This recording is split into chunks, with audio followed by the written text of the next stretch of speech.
Good evening. Oh, good evening. Do you know what? It's been an evening of catastrophes, to be perfectly honest with you. My intros aren't working.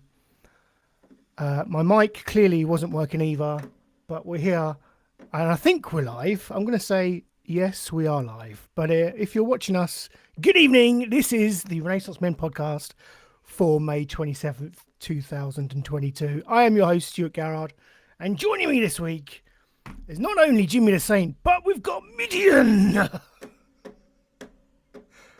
can't hear Mid. Oh, hang on. Is he muted? I think he's muted himself. Come on, would I do an amateur thing like that? Mid, how are you? I'm good, as you well know, because we still talk all the time. But for everyone else that's not heard from me for a while, I'm doing really good. I'm still sitting here in the same house that I've sold for the fourth time now. Yes. But it's going to go through this time, so all our fingers crossed. Roggy in the chat says, is Midian the bloke who leaves all those Bibles in hotels? Close. Yeah. That's my brother. Brother Gideon, very religious man. I've met him. Yeah, so lovely to have you back, Mid. Yeah, good. You know, we still chat, so I'm glad that your life is still going okay. Yeah, I don't think I can talk about everything that I've done since I was last on to now. I don't think that's possible. But... No, well, no, we'll be here till tomorrow, and potentially Midge is coming on. So, and we could be here if we add in that to the mix. We could be here till Monday. So, yeah. But it's lovely to have you. Jimmy, how are you? I can't hear Jimmy. He's muted. You can hear that. Jimmy, it's muted again. Oh, Jimmy. I'm not going to talk. I'm not going to talk. Ah, it's gone so well. So far. What was you? What? Can you hear me? Can the Yes, I world, can. Hello, can the Jimmy. nation hear me? Jesus Christ, Stu, what was you doing downstairs? I mean, it seems like you're still picking the food out your teeth, so I can only imagine one thing. Well, I had to furiously get my dinner down me. Then I had to get Ben's dressed in a brand new Darth Vader costume, which we purchased, and that took a while. And then I realised that I wasn't utterly unprepared for this blooming thing that we've got to do. I tell you what, 1 week off, and we go to pot, don't we, Jimmy? No, you don't say we. 1 week off. You said I'm pumped. I'm ready for tonight, and you're dressing little boys up as Darth Vader at 6:30 at night when they should be in bed. I know. My bad. But how are you, Jimmy? Unbelievable. Well, I am drunk, Stu. No. I'm all good. It's been a good week. Work's been good. I've been working hard. Again, believe it or not. I did. One thing that I did do, which was lovely, was I had the school picnic on Mersey School Field. It was the Jubilee picnic on the Thursday just gone. Okay. So me and my horde ransacked the Mersey School Field and all the other kids and all the teachers, and listening to all the kids try and sing "God Save the Queen" as we all ate scones and sandwich. No, Stuart, it was lovely. Come on, you're patriotic. It was lovely. But what happened this morning was an argument with my daughter, who you've met, which was she was singing the song and she was saying, "God's sake, the Queen," and we were saying, no, it's God save the Queen, and she was saying, no, it's for God's sake. The Queen. I prefer that version. And she went, Mrs. Beep said it's for God's sake, the Queen. And we're like, no, darling, it's for God save it's for God's sake. Like, get dressed for school, please. So yeah, so that was a highlight of the week. But apart from that, it's all been good. Everything's been good. All good in the hood. Well, boys, it's lovely to have you. Like I say, Mid, I feel I haven't given you the grand entry of that your presence here deserves. No, so just leave it, mate. It'd be a letdown, wouldn't it? If you big it up, it's just a letdown. That is very true. But you know, it's not that I haven't. I'm not pleased to have you. It's just I'm all over the place, and yeah, we'll see how the show goes on. What have I been up to this week? Well, I went back to Slimming World. I feel like I come onto this show every 6 months and say I've restarted Slimming World. 'Cause that is pretty Yeah, much you what do. happens. Yeah, you do. I do it for a bit and then sack it off and just start eating chocolate again. But no, making another concerted effort to lose some weight. But £3 this week. Say that I just ate a pizza, but No, £3? I also did some exercise before I ate the pizza. So. Oh, nice. You lost £3. I did, man. Yeah. That's a win. I know. Yeah, I'm happy. with that. £3 close to that target of what are you going for? I want 8 stone. to be 12. That's what I want to be. Yeah. But that sounds like a nice even number. That's slim because I'd like to be 12 and you're about a foot taller than me.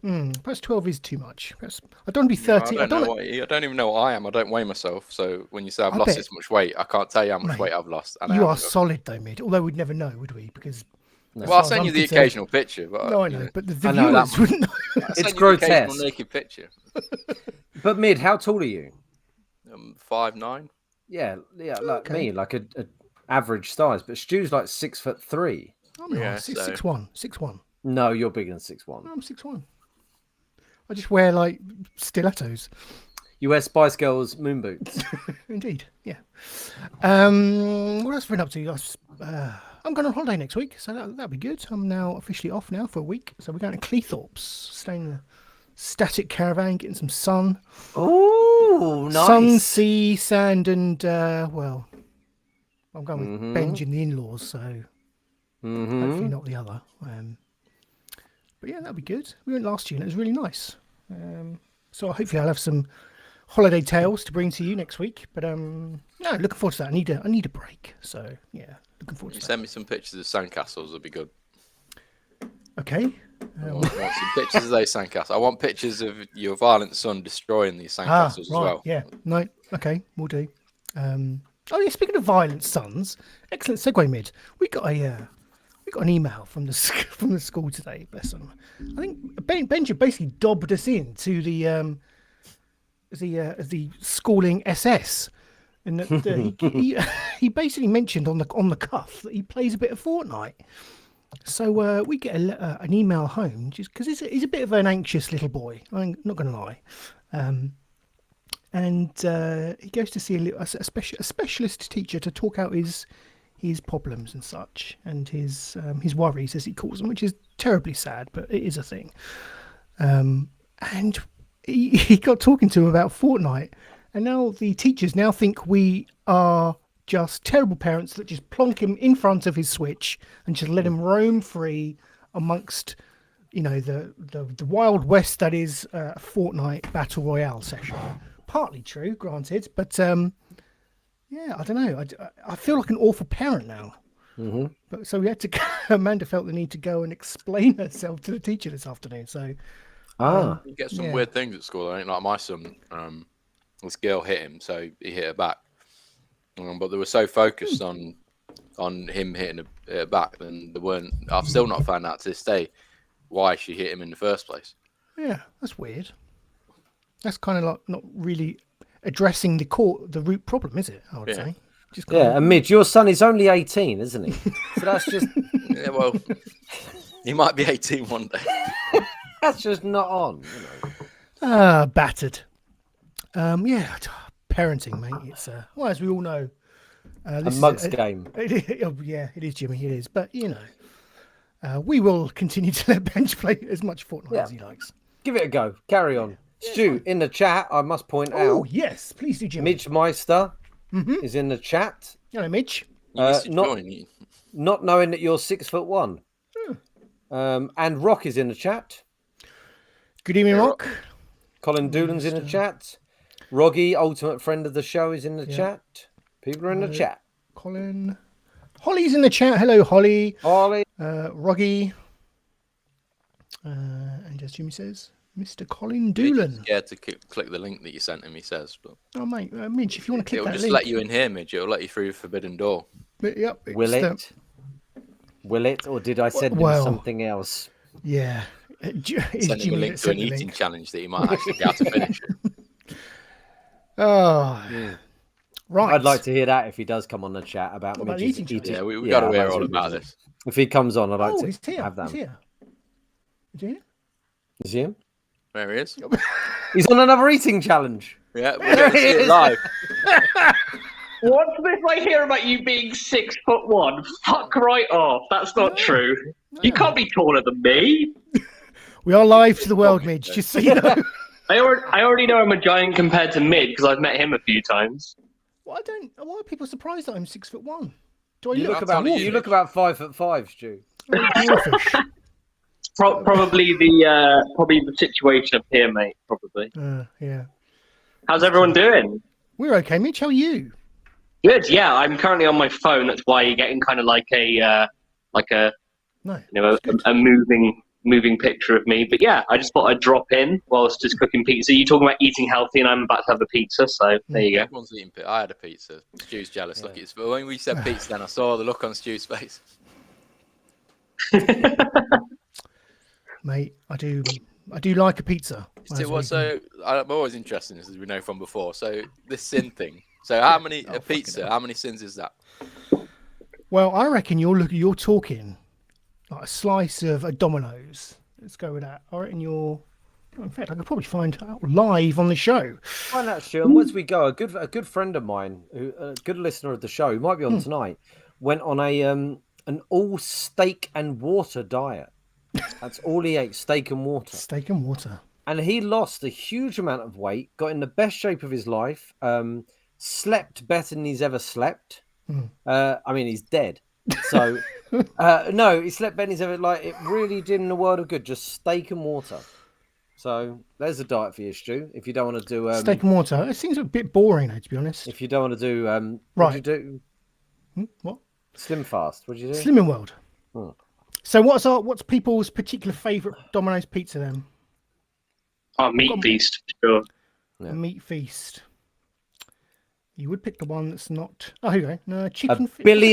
A billion sins. Chicken feast. I've never heard of that. Me in a nutshell, a billion sins. Meat lovers. We'll go with that. Yeah, sure, go with that. Per slice. 10 sins. 10 sins. How many are you allowed a day? 25. No, that's no good. 2 slices. How many are you allowed? None. Half slices of pizza. I know. Is that a whole pizza? No one has a slice of pizza apart from like Americans in like their their. Well, it depends what a slice is, because mine was one of those small, thin restauranty ones, so I just folded it in half and ate it. So that's just one slice, swallowed right? it whole. Yeah. Oh, Roggy, ultimate friend of the show, in the comments says, I wouldn't necessarily recommend it though. I think he's talking about the all steak and water diet. Was it Roggy that did it? I can't say. Oh, okay. Why not? Yeah, it's very bland though, and that's why we eat these horrible foods, because they taste nice. Yeah, all the sugar and flavourings and shit. I try not to slander people on the show, apart from celebrities. Well, Midge, are you having? I should ask how you are. How's life? Yeah, I'm doing good, thank you. If we're going to go with what we've been up to recently, obviously I haven't been on the show for a hot minute. Spent most of today watching Stranger Things 4, which is going really well, really enjoying it. But in life in general, I attended a film festival last weekend where my film, The Veil of Isolation, was being shown. Nice. And I got interviewed afterwards. I think I shared the link to the video in the chat. Yeah, it was great. You were so professional. Oh, thank you. I was like you were on absolutely shitting myself because, I'm so used to, being the one doing the interview. But when when I was on the other side of the fence, I was just thinking, okay, what do I do? I had to sort of think what I do not normally do for an interview and just flip it on its head,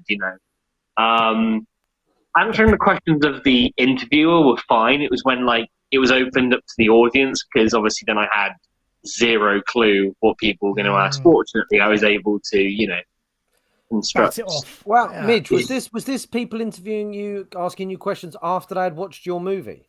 Yeah. Wonderful. That must have been lovely. Oh, it was amazing. Incredible experience. I'd love to do it again. I hope to continue to do that in the future as my career progresses. But yeah, it's the first time I'd ever done that. I mean, I know obviously, I've spoken to you guys when we were doing the crowdfunder, which is like almost 2 years ago now, since we were doing the crowdfunder for that. But that was, speaking to friends, so it didn't really feel like, it didn't feel like a traditional interview. Whereas this was on a stage. I had, if you seen the video, I had like a name tag thing in front of me on the stage, microphones and everything set up, and in front of an audience as well, and it was being recorded and put on YouTube. So yeah, it was a completely different experience. But where was the film festival? It was in Romford. It was at the Romford Film Festival.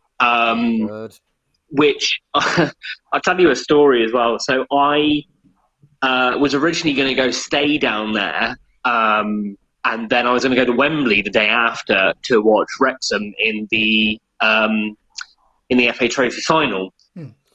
But as you can imagine, London hotel prices are not the cheapest, so I decided against that and just thought, I'll drive to and from Romford in the same day. I've done that many times when I've driven down to Ealing, got the tube into central London, literally gone and just watched a press screening of a film and then come home the same day.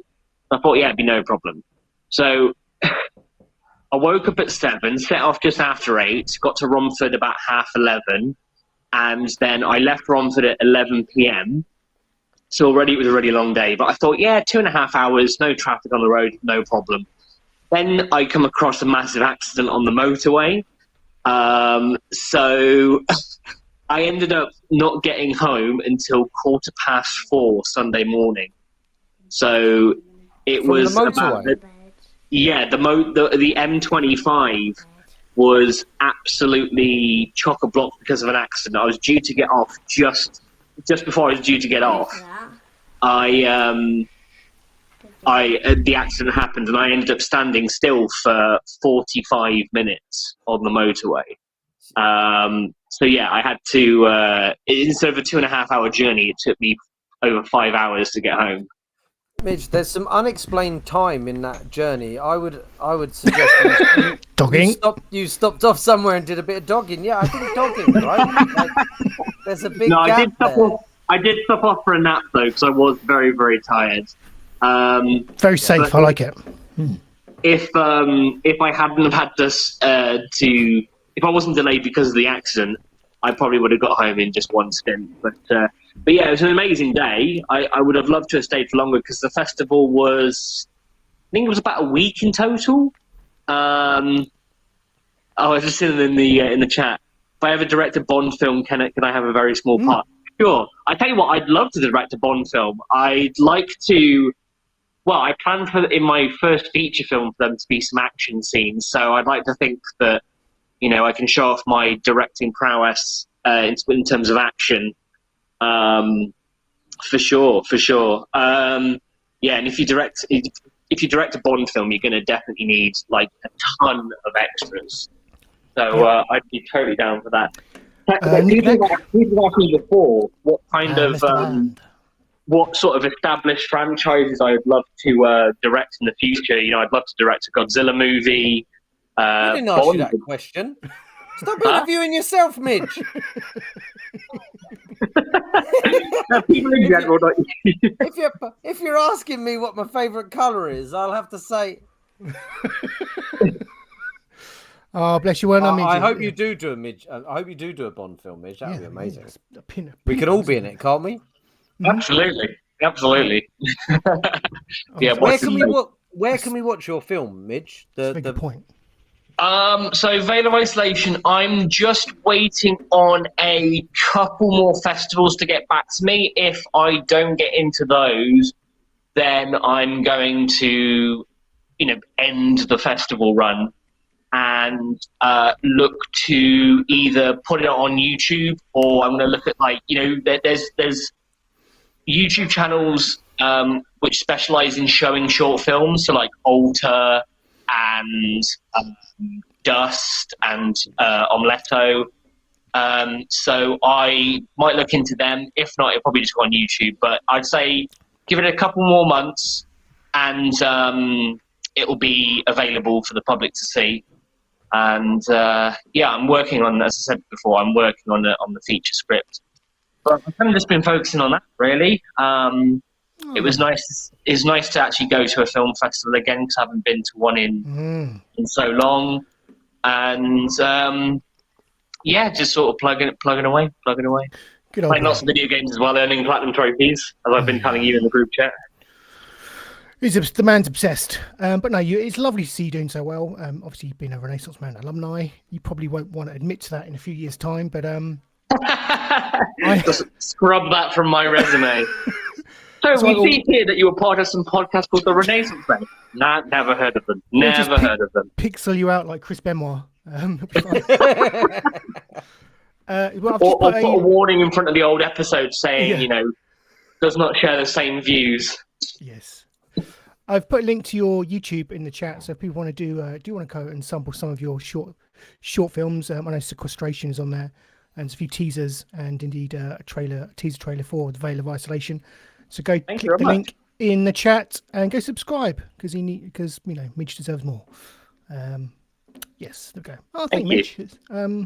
You're welcome to hang around, but if you want to go eat your pizza, it's I've just got it out of the oven, so I might dip off for a little bit, but I might pop back in. I just wanted to say hi. But yeah, enjoy the rest of this show. I'm sure I'll pop in again later for a little bit. But see you, buddy. See you later. Pleasure. See you guys. Have a good show. Bye, everyone in the chat. Bye, guys. Bye. Oh, bless him. Alumni. Good old Midge. Well, I think we've fully covered our whole weeks there, haven't we? I think we're pretty much good to carry on. And in traditional style, it is time to. I've got to get the sting. Well, don't worry about it. You don't have to tell them. Just throw to me or Mid. All right. Okay. Well, Mid's going to be like, if Mid hasn't listened all the way through on the shows, he's going to be massively surprised with some of the changes, the little intricacies we've brought into the show, the stings, the structure. It's going to be a real shock for him to sort of catch up on how pro things are now. Right? Is he there? Mid, are you there still? I'm here. He's there. Yeah, he's there. I'm listening. Same as always. I've not read the notes. Scooping. Right. Well, it's time. That time of the week. It's Ask Us Anything.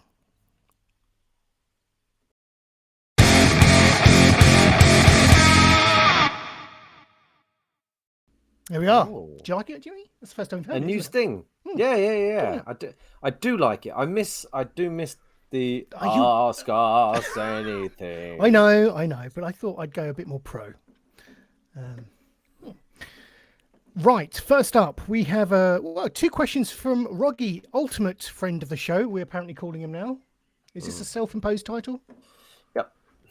Yeah, I thought it might be.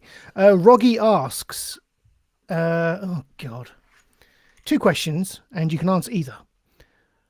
What do you think of Jean-Jacques Rousseau's essay on the discourse of inequality in light of recent events, or what is your favourite colour? What? What is Jean-Jacques Rousseau's essay on the discourse of inequality? Stu, come right. Well, let me fill you in. Hold on. If it comes up, just so you can look intelligent. Hold on. Argued that, They argued that you need civilization to thrive, and used to be savages. Whereas Rousseau's thought is that actually civilization is what destroys humanity. And for the very first time, someone put a fence around a bit of land and they said that land is mine. That is what causes the problems where people fight amongst themselves and people are giving up their freedom to work and compete against each other. He also said the printing press was evil, which is interesting because look at the internet. It casts everyone against each other. So if you don't know, Stu, that is what that is. You bloody buffoon. I do remember. I do vaguely remember doing something around that essay when we were discussing the. Oh fuck! I can't even remember what it is. Other way. Well, don't worry. Well, what is interesting there? Because actually, when he asked me, I Enlightenment. thought That was it. The Enlightenment. Yeah. I thought he was taking a piss when he asked me, and I think he was a little bit when he put that question out there. But actually, What is your favourite colour? yeah, it's blue. Red for me. Do you know, it's interesting. I've always been a red boy, but I'm kind of airing towards blue as I get older, and I don't know why that is. I'm not sure. But Is that where we're going? We're ignoring the first question. well, yeah, because I don't understand the question. No, well, I don't. But I'm sure he's right in saying in the comments as we talk, Stu. But I would say the fact that he said the printing press was evil. I mean, that's an interesting point in light of today with how much Twitter is a space for venom and violence. Vocal violence and Vocal prejudice violence. and racism and everything. Like it's I think there's an interesting subject in there somewhere. I mean, it's probably not one for us, but anyway, blue. My favorite color is blue. It's blue. Mid. Favorite color, mid. My favourite colour is black. Black. Oh, like your Move on. heart. Yeah. Roggy also asks a much better question. What film or series would you like to remake, but you have to change the genre, i.e., Star Wars as a period drama or John Wick as a rom-com? Ooh. So you gave me the answer at the very start. I'd make Star Wars as a Western. Okay. So, yeah. Very minor tweaks required then, really. I Yeah. guess. The mid. Yeah, fair enough. I'm gonna go with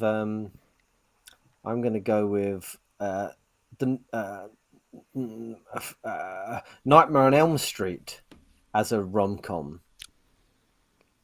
I mean, it's sort of comedy anyway, isn't it? But the idea of a man who has had tragedy in his life and is a burns victim, unfortunately,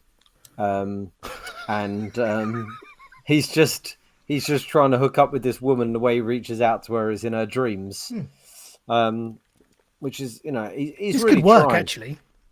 Yeah, What was that that film with Cher? And Mask. Yeah, the guy was all disfigured. Yeah, Eric I'm Stoltz. Yeah, I'm Eric imagining Stoltz. something very similar to that. Yeah, he played Rocky Dennis, the guy with the big disfigured head. Yeah.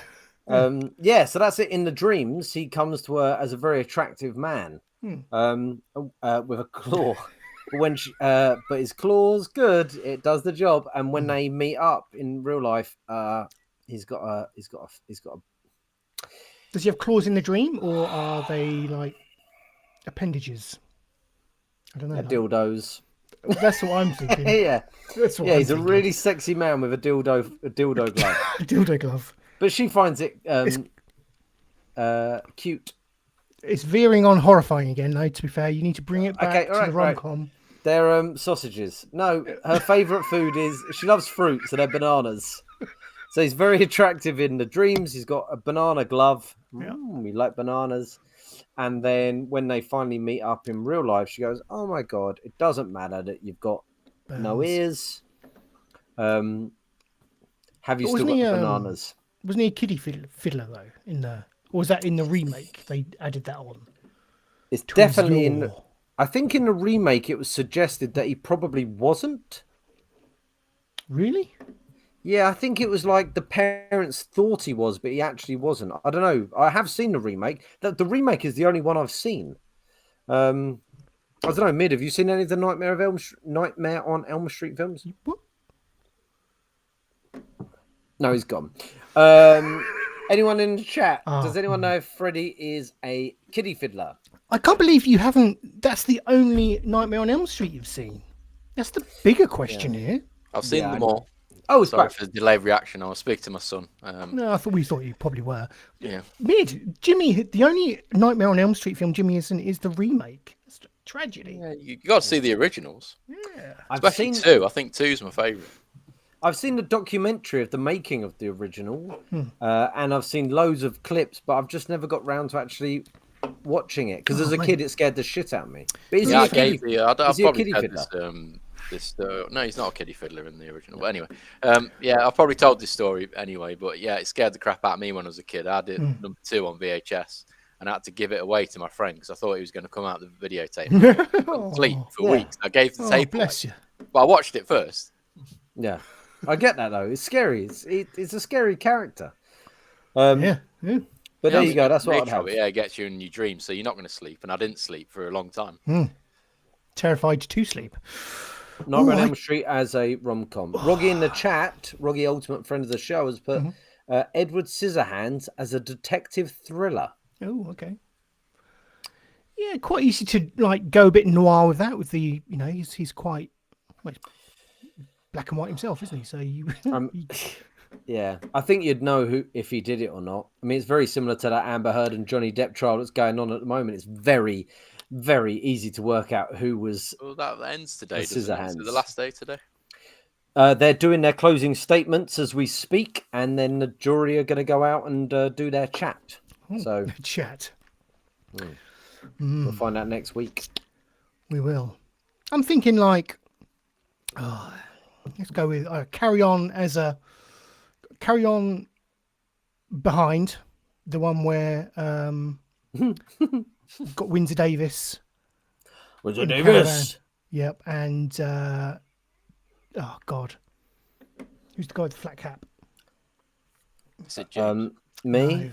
No, not you. The little fella. You're the one who went, hey!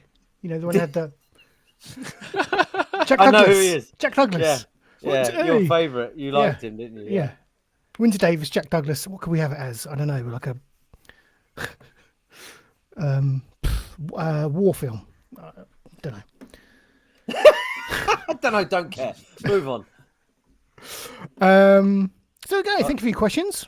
I had some chat in the comments. Just saying, Roggy, ultimate friend of the show. I think originally he wasn't a kiddie fiddler, but he was burned to death, and that's why he was so angry. But I think in a recent film they decided he was after all. Yeah, I thought it was the recent film that brought in the kiddie fiddling angle. Yeah, he was furious. Whereas the originals, so in the originals, was he just the wrong man, wrong person in the wrong place at the wrong time? And then he got burned, and that's kind of it. Why did he go evil then? Mid, you watch them? I don't know. I'm asking you, to be fair. Yeah, I ain't seen. I don't know why. Yeah, I don't know why they. I want to know the backstory of Freddy. Stu wants the lore. Stu loves the lore. I think they added it in because there was so little lore in the originals on it. So that's why. Right.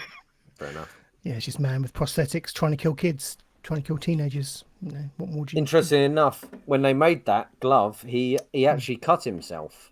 Did he? And had to they had to do something about it. But if you haven't seen it, go and watch the movies that made us on Netflix about Nightmare on Elm Street. Brilliant. Johnny Depp famously in the first one. Yes. All comes round, doesn't it? And is he the monster or is it Amber Heard? You know, we'll find. It's Amber Heard. It is Amber Heard. A new segment that we're bringing to the forefront this week, as it is the end of the month. I put a call out on the Facebook group. This was Jimmy's idea, and I thought it was absolutely inspired. Let's get the viewers to draw us some pictures a la Heartbeat, the 1980s kids artistic tea time TV show. You know? It's a tongue twister. And we would celebrate them in a segment that we're going to call the gallery. So we've had quite a few entries. Some of them from my own household, but you know, we had to get the ball rolling. I wanted to kind of inspire people to get their stuff into us. This is the kind of material we're going with now. Yeah. But here we go. I'm gonna start playing the put a tune on. Jingle. Here we go. This is the Renaissanceman Gallery for May 2022. We did start off with a topic, but then I thought, well, let's not tie people up in topics. Don't just let the creativity flow. So that's what we've done, and we've had some cracking entries. So I'm just going to share some of those with you. In the meantime, I'll just dance to the music. Yep. Thank you, Jimmy. To Phil. Okay, here we go. First up, we have a lovely picture from my good wife, Amanda Garrard, age 34 and a half. We initially went out and thought, gave people a topic of what would you like to do on a weekend? What would you like to do on a weekend? And this is Amanda's depiction of a perfect weekend. Me, not very happy with the lack of hair. I know I don't have any hair, but I would quite like it if she. You wanted her to add hair? Yes, I did. But I'm loving the waistline. Thank you, Amanda. No, Stu, it's much better she left the hair off, because if she would have added hair, you would have gone, who's that you're with? That's very true. But this is, as you can see, Benjamin flying a kite in a park. Seems to be like some kind of creature attached to it. I'm not sure what that is. But there's Amanda and myself just laying on the grass, letting Benjamin run free like a dog. Lovely. I'm more concerned about Amanda's rickets. Yeah. Why are her legs so proper bowed? bandy there, isn't she? Proper bandy. Yeah. She needs to sort that out. Get some Mid, fruit. would you like to give that a score out of 5 stiffies, Mid? I'd give it a 5. Whoa! I'd give it a 5 just for the pose. I assume that's Stu, just for the pose that Stu's in. That's made the picture for me. Just with his hands back. I don't know what he's expecting there. Yeah, that's great. 5. Wow. I know. Where do we go from here? This is where we go. This is a lovely picture by Benjamin Garrard, age 5. He's entitled this Daddy and Jimmy podcasting whilst Mummy slithers around on the floor.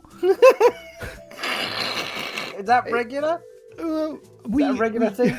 No. So we did have to question him. Is this another Fortnite thing? Yeah? No. Yeah, no wonder. Yeah. So I'm assuming this is the PC screen, and if you can see, there's a little Stickman Jimmy in there. So he's got the detail in there. Mummy, for some reason, is a bit dinosaur-like. I don't know, but he is only 5, so we have to forgive him some accuracy, I suppose. Nope. Median score? I can't not give that one 5, can I? Too soft on him. I went to you, Mid, because I thought you'd slaughter it. But fair enough. Oh, I missaid him. Next up is another entry by Benjamin, and this is Benjamin and Daddy in a park. I think it's particularly good because the detail on the park section itself. Obviously, I am humongous, being the 6'1" that I am. I'm not sure why I'm holding a biscuit, but this, I know. or throwing it away. To be honest, that'd be straight in the mouth. But here we It's go. been thrown to you. Yeah. Oh. But yeah, a lovely flag. I think Benjamin said this was a pirate ship climbing frame. It's got a flag. It looks like you're on a boat. It looks like you're on a boat to Valhalla or something. Yeah. And there's the slide. There we go. I like that. Mid score? I will give that one a 3. Oh. Okay. Next up. Oh, this is Colin Doolan. Age undisclosed. But this is brilliant, isn't it? Look at that. Depicted me in great accuracy. Jimmy, not so much. I don't know why. We've got pursed lips again, haven't we? He's got her eye colours though, Stu. Is he? That is some Yeah. detail. Yeah, you must have zoomed in. He's just commented on the. He's just commented on the in the chat saying, "Ha ha ha." I was blown away when I saw this from Colin Doolan because I've known Colin Doolan for a long time and I've never seen him do anything artistic. Like in his job, he's a master, but his job is an art, and this is. I was blown away. I think it's Actual incredible. We're like it's like Beavis and Butthead. It's like Isn't it? a Mike Judge TV show. Yes, you could see this in a children's, storybook. Lovely illustration in a Roald Dahl book or something like that. The Twits or the Twats. No, very good. Thank you, Colin. Love that. Medium. That What mark? would you give it? It's got to be a 5, isn't it? Yeah, I think so. Too nice. I agree. It's too good. Well, Jimmy, you're receding a bit there, mate. Yeah, he would have done that on purpose because he knows how vain I am. Obviously, I am too, but that's a given. You're receding everywhere. Next up, we have a lovely picture by Holly Williams. A bit of anger in this, I think. A bit venomous. Mum taxis, 3 kids in the back. and obviously Holly driving her kids to wherever they so wish to be driven to. Lovely exhaust detail there. I love the sun. Lovely sunny day, but yeah, laced with a bit of venom, I have to say. Yeah, for me, it looks like she's heading towards a cliff edge. Yeah. She's just going, I'm done. I'm done. Look at the venom spurting out the back of the car. Also, those scribbles do look like she's a fucking... Yeah. You know, like that. Yeah. Yeah. But thank you, Holly. Wonderful entry. Yeah. Mid? And, Score? oh yes, big pun.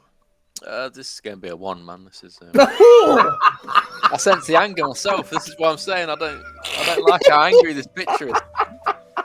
Although she does have a smile on her face.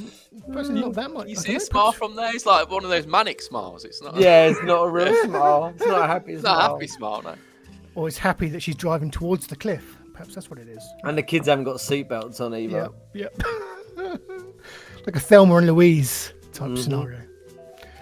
And just to be a bit vain, I've added this in. I quite like this. I produced this during the week. Benjamin, in his old Darth Vader costume, which has now been upgraded, I hasten to add, he wanted a picture to put on his bedroom door, so I created this for him, and he was well happy. So, markings for this, please. This is a 5, man. But I've never noticed the prominent bulge in the Stormtroopers area down there before, except for this one picture. That one next to Benj has got a bit worrying, actually, isn't That's it? Yeah. catches your eye in that picture. And he's got a bit of a leering eye towards Benjamin, actually. Yeah, he has, yeah. I didn't know that until now. Yeah, I'm not happy with it. So, do we have a winner for this month's gallery section? Who do we think? Who takes the prize? There is no prize, but who takes the glory? We could send them a prize if we get their address. Might be funny. They don't know what they're going to get. So the front runners, I reckon, are probably Collins and... Oh, I can't give it to Amanda. No, she'd be crowing about that for days. Colin and Holly's, although mid did give it a 1. Yeah, I I don't don't know. think, but we can't let Holly's win because by the time we send the prize out, she'll be in prison by the look of the pictures. So. Colin, It's gotta be you Colin. are Colin. I think we're Colin. going to seal it. Colin, well done. In fact, let's give you a reaction. Yay! Well done, Colin. Well done. There we go. I thought that was quite good. Same time next month, I think. Yeah, get your pictures in. Get your pictures in. Let's fade that out. Lovely. Oh, nice. Lovely. Holly says Amanda Colin. should win. No. Fuck it. No, she's not. Colin winning. said Amanda Shawley. No. Colin, no, you won. Well done, Colin. Oh, Colin put a comment to his winning. Boom. Well done, Colin. He's looking forward to his prize now. Shit. Promise nothing. Right, there we go. The gallery. I like that. Right. We've got to react to a couple of trailers now, gentlemen.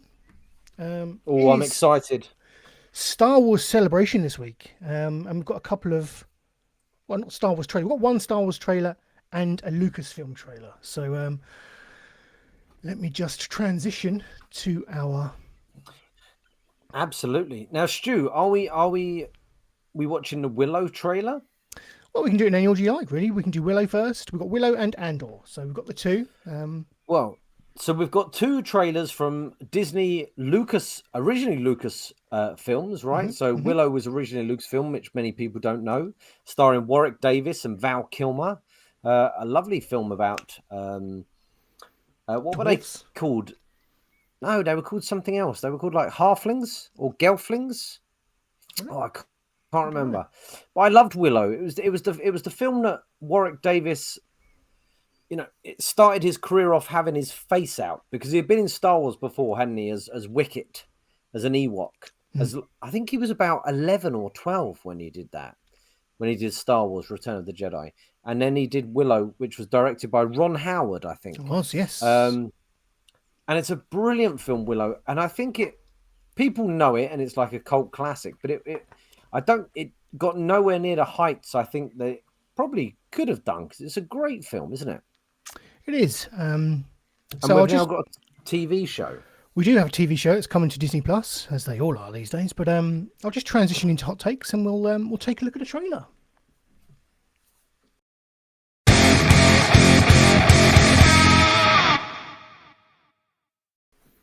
Here we go. Look at this. Right, we're going to take a look at the Willow trailer.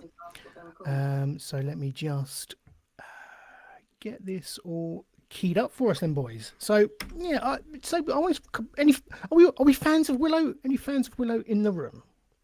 I'm a massive fan of Willow, and my wife just poked her head in the door and said they are called Nelwynds. Nelwynds. Gelflings are dark crystals. Nelwynds. Nelwynds and Daikinis. Daikinis, yes. So the little people are called Nelwynds, and Daikinis are The big people. the big people. And you also had the Gnomes. brownies in Willows as well. In Willow as well, Yes, the little didn't you? So you had tiny brownies. people CGI'd very small. I loved Willow as a kid. Scared me, Willow. You know, the people turning into like beasts at the end. It's quite creepy. Yeah. And Mad Mardigan, played by Val Kilmer, who sadly is like quite unwell at the moment. But it went the bit when he's turning into a pig. Mm-hmm. Brilliant film. Yeah, I loved it. Yeah, and the moment where the those like monkey creatures turn in, are they trolls? Yes. And they turn into like the big Yes. two-headed snakes. Quite the effects And when are they're quite climbing good at the underneath time. the bridge. Yeah, quite a terrifying image when they're kind of just morphing out and. Yeah. I think it used so- quite a lot of practical effects in it. I watched it loads when I was a kid, but hearing you guys speak about it, I can't remember none of it because I've not watched it since I was a kid. But Okay. It must have been Industrial Light and Magic, I can only imagine. If Yeah. it's Lucas. Well, let's take a look at the official teaser trailer that released this week of the Willow TV show, like we say, airing on Disney Plus. I'm not sure when this is coming out, but yeah, are we ready, boys? I'm excited. Okay, let's do this. Of a child destined to be an empress. And the unlikely hero who would protect her.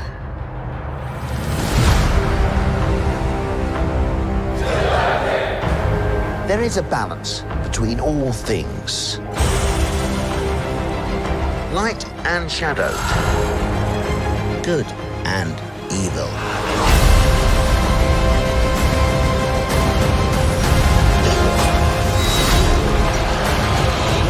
When that balance is upset, the universe corrects.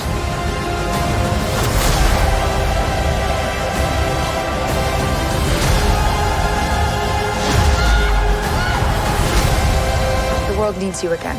It needs your magic.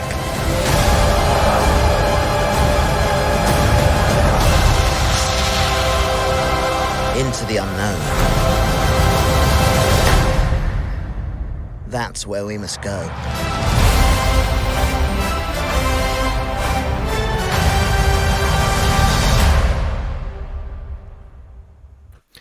There we go, November 30th.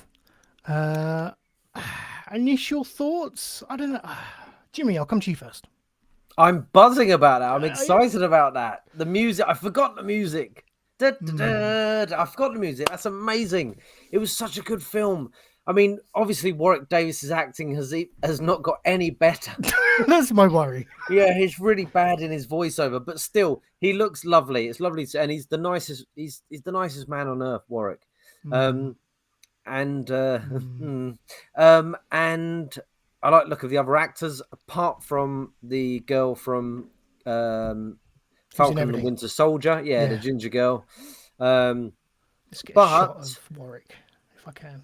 Yeah, I liked him with his staff, because that's right, because he got all magic at the end. I need to go back. Yeah, he looks great, man. He looks great. I need to go back and watch the film. I haven't watched it for probably about 15, 20 years, because life gets in the way. But he looks great, and I love Warwick, and I think Warwick deserves this, because he's been a mainstay in cinema for years, and people don't always know who he is. Like when he did his show Life's Too Short, that was the big joke, that no one knew who he actually was. Like, he's a movie star, Warwick, and and the Willow film was amazing. He deserves this. I got excited by it. We didn't get a lot of storyline, but yeah, I got pumped. I'm in on this. Mid, what are your thoughts? Didn't look great, did it? So... I think I think so the action in the thing looked great, but I don't know whose choice it was to get him to narrate the trailer. It was the worst choice ever. I mean, he couldn't have sounded more bored if he actually was. I don't understand who approved that. And He's not it bored. Yeah, He's just not that good. He's just not that good. Don't do it then. Don't let him do it. Surely, I think I side with Mid on this. I worry that Warwick can't carry something like this. You know, he's great as a bit part character. You know, and that's fine. You know, that is a fine career to have. I don't think, and I appreciate what you're saying, Jimmy. He deserves this, but if he's not very good, then don't, you know, give it to him. I personally don't think he'll be as big a character in it as it seemed. Wow. Like, you didn't see him a huge amount. You just heard him, and I think it was given the voiceover, put him in it. Ultimately, we'll probably give it more to these new up and comers. Hopefully, there's some little people in it, because that's what, like, Willow was full of little people, and you know, if you hear a TV series is coming out of Willow and you're a little person, you'll go, here we go. This is what we've been waiting for. So hopefully there's a lot of little people in it, because it's an interesting point about. I really hope that is the correct term at the moment. I know it was the correct term.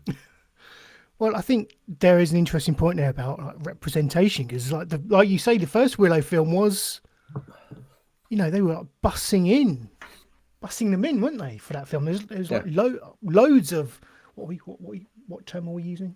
Little people. I'm sure that's what it is. Well, he's making bank anyway, because in real life he does run an agency for little people. It's an inside job. Is that real? I thought that was for the TV show. No, it's real, man. Right. Whether he's making bank or not, like, he's a lovely guy. Like, you know. He's a nice guy, but you know, the delivery on that trailer was the same. If someone ran me up and asked me if I'd had an accident in the last 10 years, it's the same emotion as that. That's all I thought when I heard it. That's what popped in my head. Yeah. Were you involved in an accident? No, that's better. I know, you're right. It was quite sad, but I liked hearing his voice. I really like Warwick Davis. Yeah, I like Warwick Davis. I really like Willow. I want it to be good. I just fear that looked a little bit cheap as well. I don't know. Just some of the. I mean, it's nice that there was a practical effect in there. You know, of that creature come rising up from the water. So they're obviously going to do that. What appeared to be a practical effect. So there could be a mix of, you know, kind of FX styles in there, like the original film kind of was. You know, it had the physical effects, but kind of pioneered some morphing and stuff in the late 80s or whenever it was that it was made. So yeah, I don't know. I'm just cautiously optimistic for me. But yeah, not a great first impression, I have to say. I think the music got me. I'd forgotten the music, and when I heard it, I was like, "That is a lovely score." I'd forgotten how lovely that uplifting score is, and seeing Warwick doing his thing, I liked. And I'm excited about it. It'll probably be a lot of shit, because I think, unfortunately, maybe we've been not spoiled, but things have been so good, like Game of Thrones, like Breaking Bad, like Ozark, like I don't know, True Blood. Just these shows that have been. I mean, True Blood phased off, and so, of course, Game of Thrones, but shows that have been so good. It's quite hard to compete these days, and we've seen that with Boba Fett and even the Marvel shows. You know, WandaVision was great because it was something very new, but they struggle. So I think it will struggle, but I'm still looking forward to seeing it. Yeah. Okay, next up, we are going to take a look at the Andor official teaser trailer that dropped during Star Wars Celebration. Andor, not a character from Rogue One that I particularly wanted to see more of, to be honest. That's how I'm coming into this. I must admit I have seen the trailer, and my opinion has slightly changed. But I don't know what your thoughts on Andor as a character, and whether you wanted him to have what appears to be a multi-season TV show, as I think they're planning with this. Well, this seems to have been in the works for some time. They announced this a long time ago, didn't they? And I do like the actor. I really like him in the film The Terminal with Tom Hanks and Catherine Zeta-Jones, which is actually a very sappy but very nice sort of rom-com. And he was in Rogue One. He played the sort of love interest to what's the actress's name? White generic English woman. What's her name? Is it Felicity something? Yeah, probably.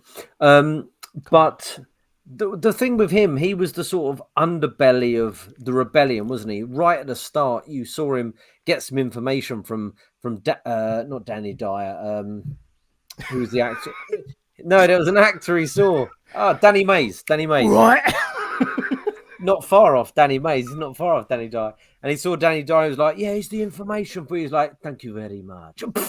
When the stormtroopers came around. Oh, him, yes. Yeah, and then the guy, he was, and then he was told to kill Mads Mikkelsen, wasn't he? Felicity, white English woman's dad. So a character with potentially a bit of a dark story in Star Wars. So I think there's some interest in here. Some interest. Mid. To be honest, I never really heard of the character or anything like that. So, I'm sure you've seen Rogue One, haven't you? I've seen Rogue One, but I don't remember. I don't remember the characters in Rogue One. I remember the end of Rogue One. There we go. He was there with her as the kind of the Death Star fired on the base, and they both died. Spoilers. But obviously we're dipping into his backstory. And what I would say is, I think, Jimmy, you are right. There was a bit of mystery about what he had done in his past. He did allude to certain things that he, like a darker side to his past, and perhaps that's kind of what we're going to bring out in this show. So yeah, he was the darker side of the rebellion, but I don't want to see the darker side of the rebellion. In my head, the rebellion were just all goodies, Luke and Leia and Han. So I don't want to see this, but hey, I'll still watch it because it's Star Wars. Well, here we go. This is the official teaser for Andor. Andor. I keep nearly saying Endor, but I meant Andor. Anyway, here it is. Oh, I'm pressing the wrong screen. There we go.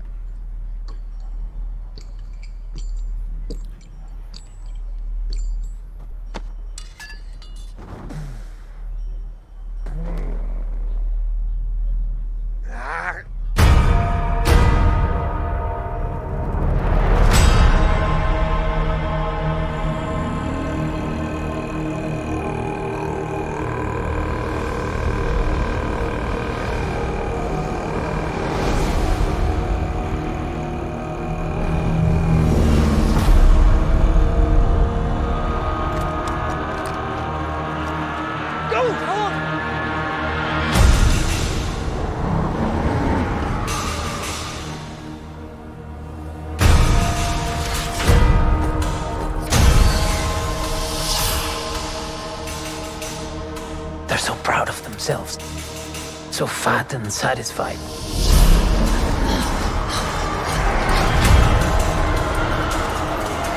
They're everywhere. They're watching me now.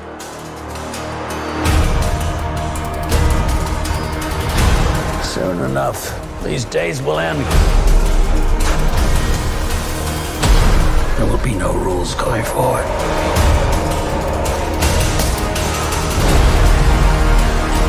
People are standing up.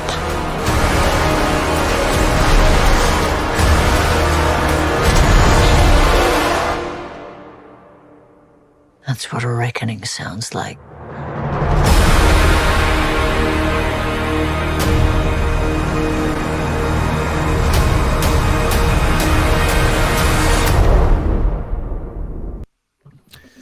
There we go. Andor. Or was it Endor? Andor. Jimmy, thoughts? Yeah, I'm excited about that. That looks good. That looks good. And especially because of the lovely little shot there at the end from the actress I can't remember her name, but she's in Three Men and a Little Lady, and she goes, Peter, and she drives Tom Selleck in her motorbike across the fields to get him somewhere special. You know the English actress? I do. Yeah, that's her there at the end, and she's Is also it? she's in True Blood. She pops up in everything, and you don't know it's her. She's an incredible actress, and you just don't know it's her. Peter, and at the end of Three Men and the Baby, when Ted Danson catches the bouquet, she looks at him and he looks at the screen and goes, "Oh," and he goes, "Waiting for a star to fall." Amazing. I'm really excited about that. That looked like it was directed well. It looked like it wasn't Star Wars, which was cool. Like fucking no lightsabers, just a few stormtroopers in there. I thought that looked quite exciting. Lots of you got Skarsgård in there as well. Nice little looks at the. I like this. Look, old white men as the villains. That's what I like. I like old white men as the villains. Look at them enjoying themselves. Yeah, I'm down with this. I'm excited about this. Do you know what I liked most about that trailer? The soundscape. Like just kind of a lot of the, the dum dum dum. It was quite not ominous, wasn't it? It had the going as well. It's nice. I like that. Mid thoughts? Yeah, I mean, it looks like it's going to be good for Star Wars fans. It looks like it's just made for Star Wars fans. It doesn't look at all like it's made for anyone in the general public that's not a Star Wars fan. No, I don't. To be fair, though, I don't think any Star Wars stuff at this point is really. I think they are, because like the Mandalorian, Boba Fett is an iconic character, so everyone's like, "Oh, that dude Boba Fett's cool." Okay. So we recognise he's like the Mandalorian. So watch that. Whereas this has got nothing recognisable in it that anyone would jump to. Well, that's what I thought, Mid. That's what I thought. It wasn't made for Star Wars fans. There was a few little, there's some stuff in there. You go Star Wars, but I thought this could be interesting for other people. About an uprising, a rebellion. The actual. Yeah, maybe. I mean, Star Wars is a victim of itself, isn't it? Where it's been going for so long, and each thing connects to each other. So you're not kind of getting the whole thing out of it unless you know all the references. Yeah. Oh, yeah. I know. It's like Marvel to that extent now, isn't it? I mean, you're getting that with the Marvel films and having to, watch 1,000 things to get caught up with the current storyline. To the point where if you haven't seen certain things, then you might not get as much out of a film as you might necessarily do if you'd seen everything. Yeah, but like you said, I do like these little these pocket ones that are more about just normal people. There's no lightsabers, like you said, or any Sith or Jedi by the looks of it. There probably will be at some point. And like Obi-Wan came out today, everyone's like, this is the comparison that I'm making. Like, no one knows who anyone is in this except for Star Wars fans, probably. So they're going to be interested in it. Whereas Obi-Wan came out today, even people that don't like Star Wars. Oh, Ewan McGregor. Oh, Obi-Wan. I know Obi-Wan. Yeah. We'll watch Obi-Wan. So it's a different kind for a different audience, I think. I do worry about Star Wars, about outside of, or producing stuff outside of the Skywalker saga, if you like, and anything connected to that. I know it could be freeing, and it probably is what the series needs, but I don't know how interesting. Yeah. I mean, it's is like that, really. It's like I said for years when the prequels came out, it started happening just after that, and it's like I used to love Star Wars, and I don't like Star Wars as much as I used to because it's not special anymore. They make so much stuff now. I was happy when it was just like one film every like 5 or 6 years. That would do me. That'd still be special to me. But now they make so much of it, it just doesn't feel special anymore.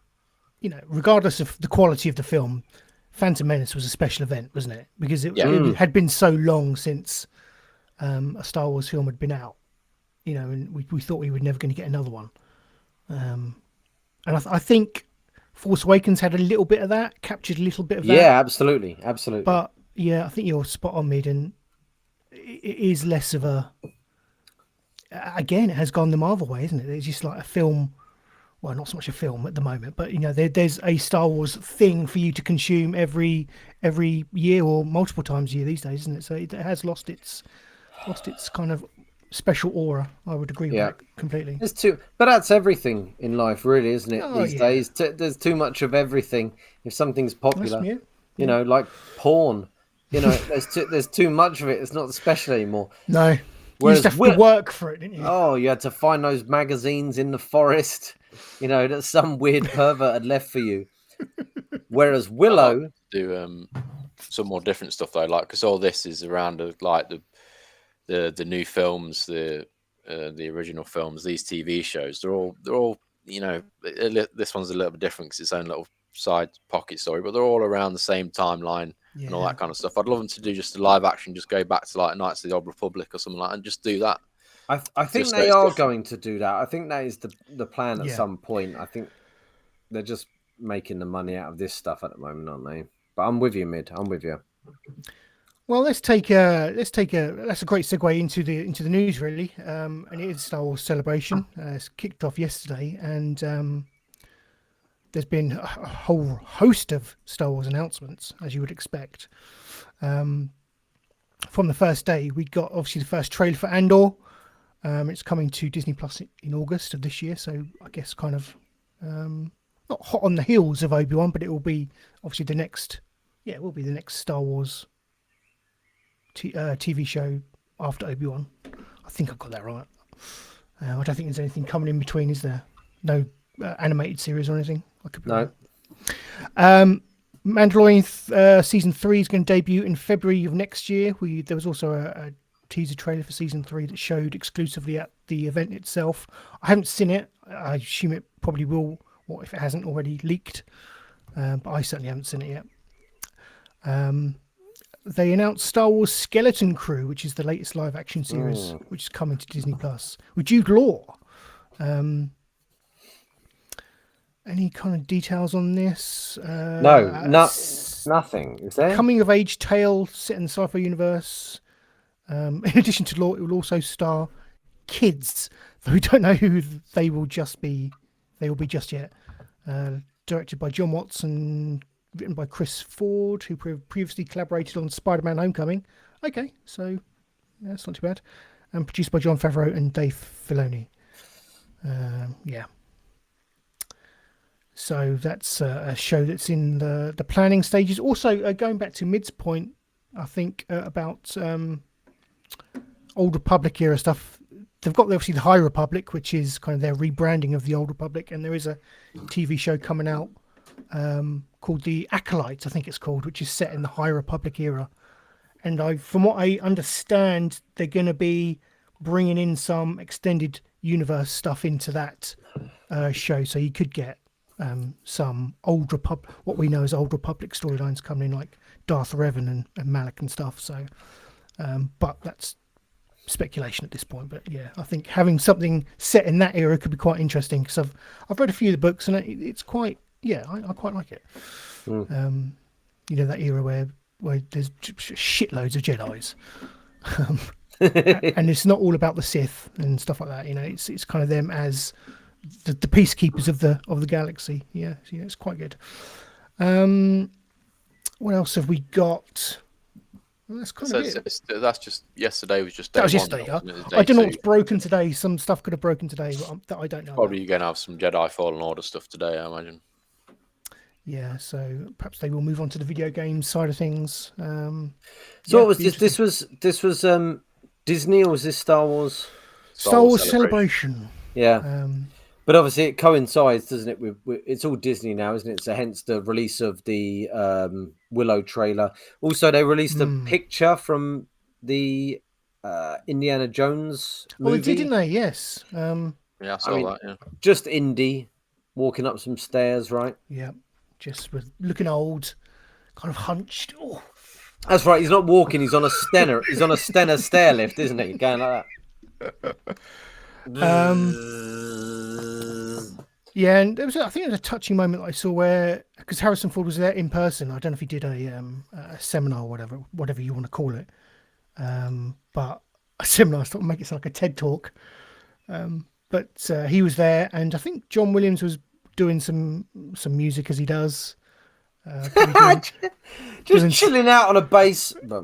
As Harrison Ford walks on and stage. they both met, and it was a touching moment because they're both knocking on a bit, aren't they? I do wonder how many years John Williams has left in him, but that's just a bit harsh, isn't it? Really, I'm not really killing him off as such, but No, he's a genius. Well, he is a genius. That's not something to be said lightly, because the other day we were playing in the room, in the lounge, me and a couple of my children, and we were pretending we were on a ship. And we're like, okay, we're now on the water. And I was like, okay, I'll say it quietly so people don't do it. Alexa, play Jaws soundtrack.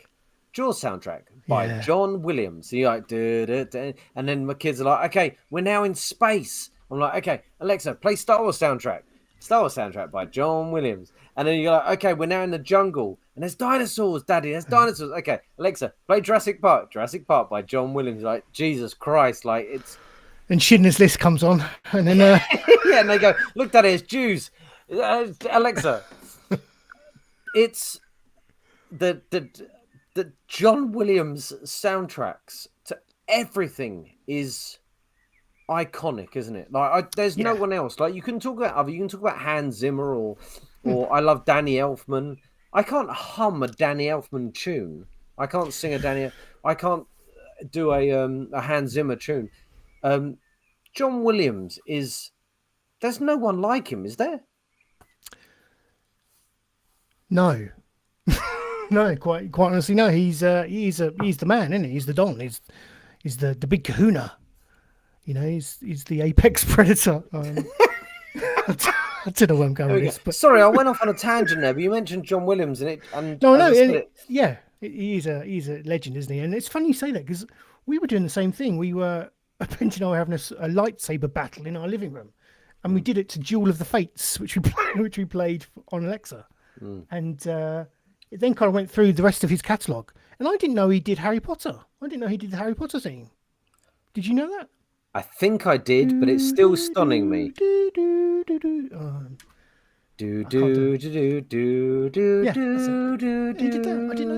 that John? Again, I can't. Superman? Did you do that? I guess, yes, he did do that, didn't he? Indeed, Indiana Jones? Superman, yeah. Everything. How does he do it? He's the soundtrack to our childhoods, really, isn't it? Everything we hold dear. Yeah.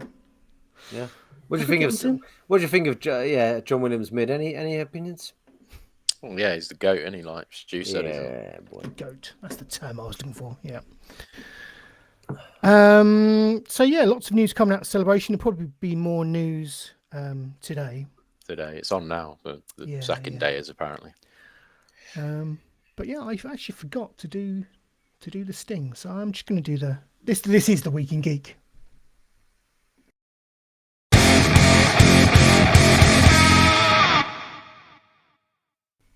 More news, more Star Wars news, actually. Star Wars / Lego news for you boys. More Star Wars Lego sets have been announced. This week we have, fitting today. Oh, I can't find them now, but they are, it's Obi-Wan sets. Oh God, I've lost them. Already? Obi-Wan from the TV show, Yeah, already? definitely, yeah. Oh God, where have they gone? My website. I know. They brought out some pops today as well. Did they? Yesterday, but they only brought out Darth Vader, Obi-Wan on his camel, and the Inquisitor as well. The girl who is, I can only presume, is a main character in the show, because I haven't watched the actual show yet. But they brought out Lego of Obi-Wan already. Yes, and if I could find it, I would show it to you. Yeah, I thought I'd filled enough, Stu, for you to find it. But I'm out. Thanks, Jimmy. Okay, well, let's just go I've back seen to the basics. Lego, though. I saw some pictures of the Lego yesterday. It's got the new model for Obi-Wan, the new minifigure for Obi-Wan. Yeah, and it had a Lego, a minifig Grand Inquisitor, which is really cool. Yeah, it's got an Inquisitor minifig. So I presume the Grand Inquisitor... I haven't seen episodes 1 and 2 yet. I know for a Star Wars fan... It's weird, but Fox, Prosecco. I know for a Star Wars fan, it's weird. I haven't watched it yet. I just literally didn't have the time between work, drinking heavily, and Johnny Depp and Amber Heard. But so, did the Grand Inquisitor pop up in the first 2 episodes? I've only seen the first episode. I'll talk about it when I get to what I've been watching. I will gloss over plot points. But I can only presume he did. Why they bring? Because usually they. Well, lately they've been trying to wait till episodes of things came out before they released the toys, because obviously they had it all with Marvel, didn't they, on the Disney Plus channel? Trying not to give away spoilers. Anyway, Stu, have you found the Lego yet? No, I haven't. No, we'll move on. Fuck it. I want to show them. Mitch, you got So anything to say? I don't know why he's lost the Lego. I bet I could find it in 2 seconds. Yeah, but you're a software developer, man. Stu's just like a 6'5" guy in his bedroom, just doing his best. With his big so hands. I've got one of them, which was it's a Jedi, Obi-Wan's Jedi Starfighter, but this is from episode 2. This is a new one coming out. Oh. But it's not the one I want, but it is new Star Wars Lego, which I'll share. So we'll explore and try and find it together. So here we go. Look, nice little Attack of the Clones. Oh, yeah. A nice molded Kaminoan. How are we saying that? Well, they're from Camino. Kaminoan. I guess, yeah, Caminoan. Yeah. Kaminoan. Yeah. Well, I never remember having a droid. Shut up, Obi-Wan. You had loads of flipping droids. And speaking of his droids, R4 there, lovely R4. But I like this. I do like that. Would look great on my shelf. I do like the design of the Jedi Starfighter. Only 30 quid, bargain, absolute bargain. Come on, surely there's more. Come on, Lego.com. Give me more of these Lego sets. Stu, check in our chat. The private chat. There's a link to the one with it comes with a few Inquisitors. It comes with 3 Inquisitors. 3 Inquisitors? No way. There's an Inquisitor flagship as a Lego set as well. Yeah, that's the one that it comes with Obi-Wan and 3 Inquisitors. The deal with Lego and Star Wars must be ginormous, mustn't it? Yeah, I reckon so. Lego have got it absolutely made as a company. They can literally do anything. Okay. Yeah, well, I think when they originally got that Star Wars license as well, they didn't get it for much, did they? Because it goes way back, and they got it when people weren't really that interested in Star Wars.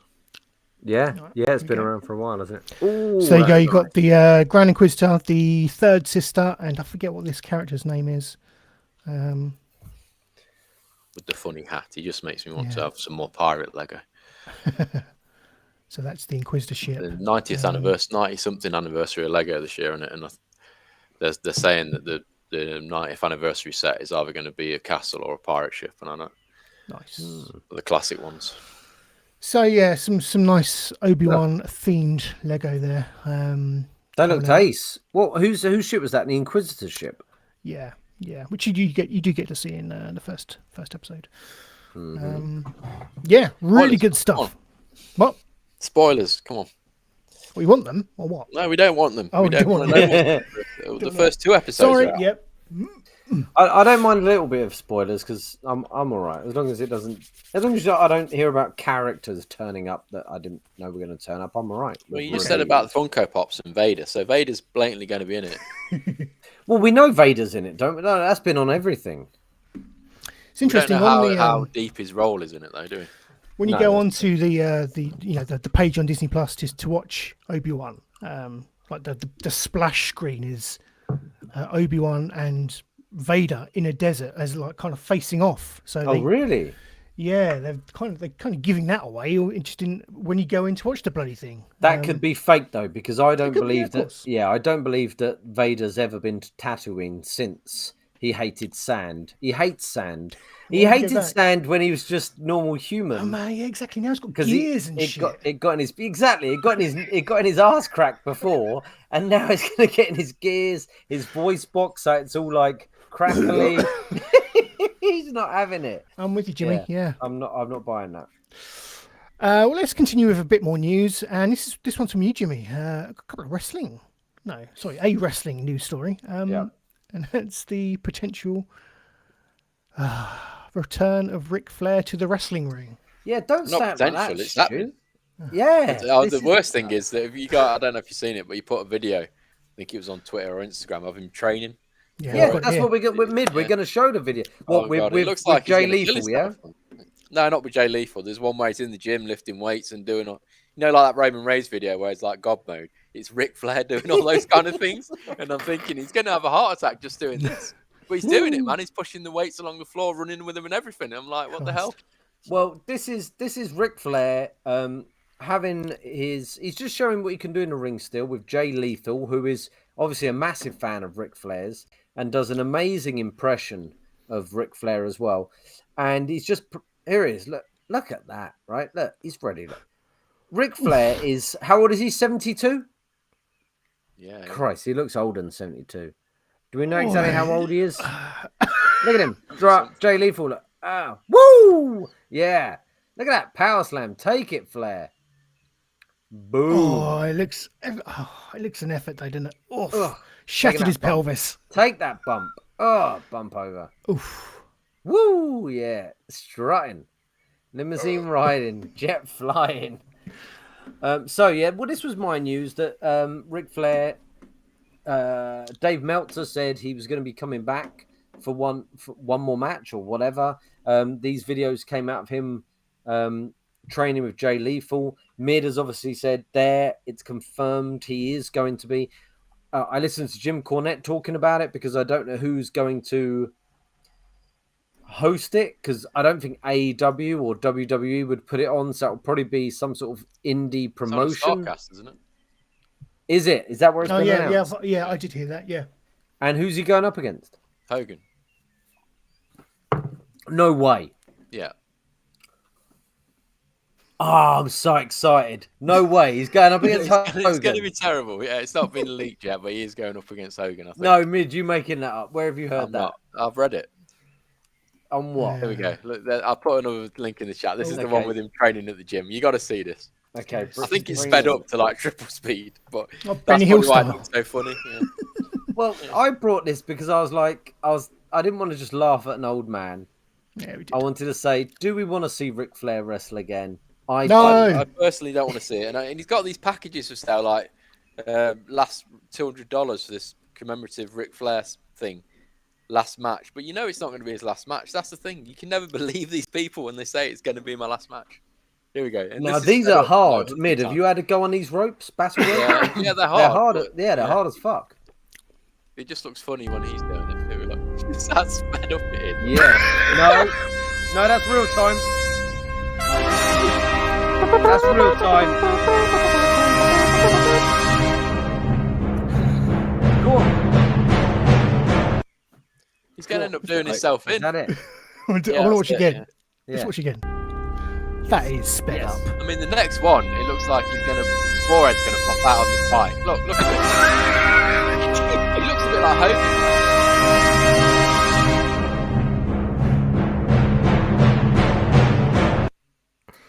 Say what you like. Say what you like. That man is.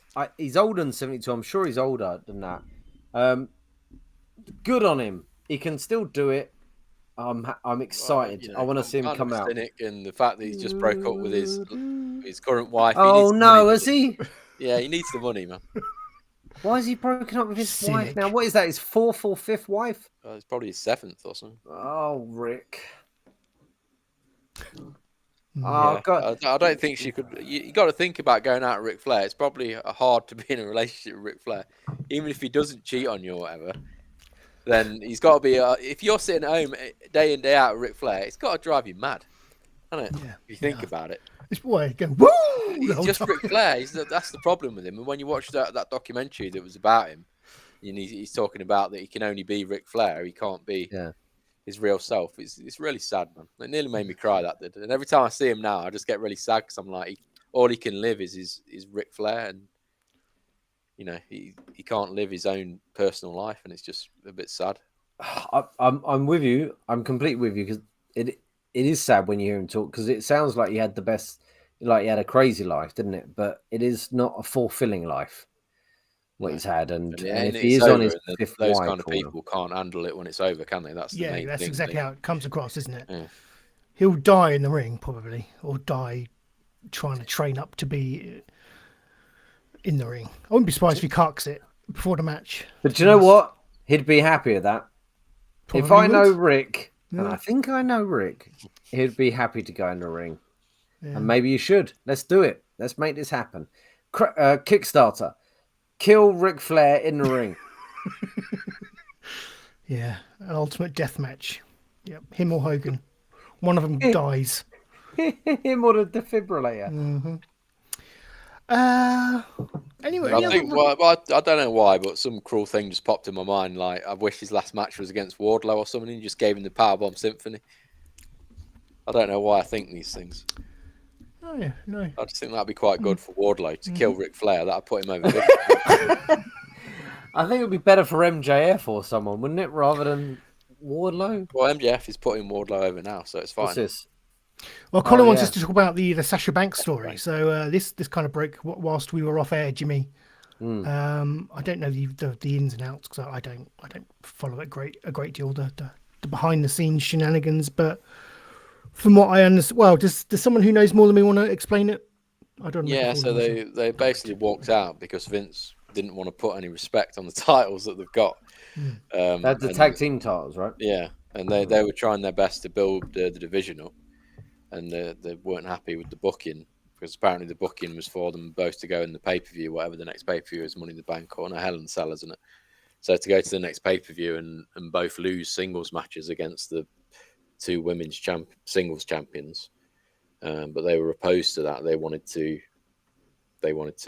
have a program for their tag team titles. Yeah, which is right. And I think Sasha went in and spoke to Vince. Vince went, that's what's going to happen. And Sasha went, okay. And her and Naomi, isn't it? Her and Naomi walked into John Laurinaitis' office, put their belts on the desk and went, see you later. Yeah. And left. I mean, obviously Sasha Banks is in the best position because she could just go off and do whatever she wants. She doesn't need wrestling. She doesn't need WWE. But it always makes me smile when I think about Naomi's position. She's married to one of the Usos, and she walked out with one of their biggest women's stars. So even though she's not to disrespect her, but she's not really going to go down as the greatest of all time, is she, Naomi? But now she's in this position where her walking out means something when really it probably doesn't. If it was just there on her own, they won't give a shit. Yeah, exactly. And I liked Naomi. She was as a wrestler, she's great. I think she's great. As a character, there's not a huge amount there, but they probably should have brought her in with the bloodline, really, shouldn't they? To build out that women's division. But it has seemed like they don't really care too much about the women's division. They've got some great people. I love Ronda, and as much as I hate Charlotte, I love her matches. I think she's violent. I like her in the ring. And obviously, if you look at the women they've got, the best two women they've got are Becky and Sasha by a mile over the others. There's not even any competition to those two. They're just so on a different level to everyone else. It's unreal. They're their two biggest women's stars. So they've got to be hurting a little bit that Sasha's left. And all this stuff, Stu, I don't know if you've seen it, but every single episode they have to make some kind of jibe on commentary that they've walked out, they've let the fans down and all that kind of stuff. Yeah. I haven't seen it for a couple of weeks, so I haven't seen it since this is all kicked off. But I've actually heard about it on the social media and stuff. But it seems a bit petty, doesn't it, really? I think Banks will obviously go to AEW, wouldn't she? That's where she's going. But apparently they've got 6 months left on their contract, and because they've walked out, it's the classic case of like when Jeff Hardy was injured, your contract's frozen. So those 6 months are going to stay there forever until they come back and work those 6 months. Really? They'll always be under contract, but I think they could take them to court and probably get around that. Do you think it goes that far? I mean, Colin Doolan asks, is there a way back for them? Do you think? There's always a way back in a story, isn't there? Make the story good. Make it big, and you can bring people back, and it can bring light on the title. Yeah, I think Naomi 100% will be back. Like you say, she'll be part of the bloodline. Like you say, she's going to be back, but I don't think Sasha's ever going to be back. Sad, really. She don't need it. She don't need to wrestle anymore. She could just give up wrestling today and not be bothered. Yeah. Well, she was in that episode of The Mandalorian, wasn't she? So. Yeah, she was in maybe quite a few back episodes, to that. and apparently she's going to be in something soon. She was going to be leaving soon anyway to go and film something else, and she's related to Snoop Dogg. She ain't short of options, is she? So she don't need WWE. No.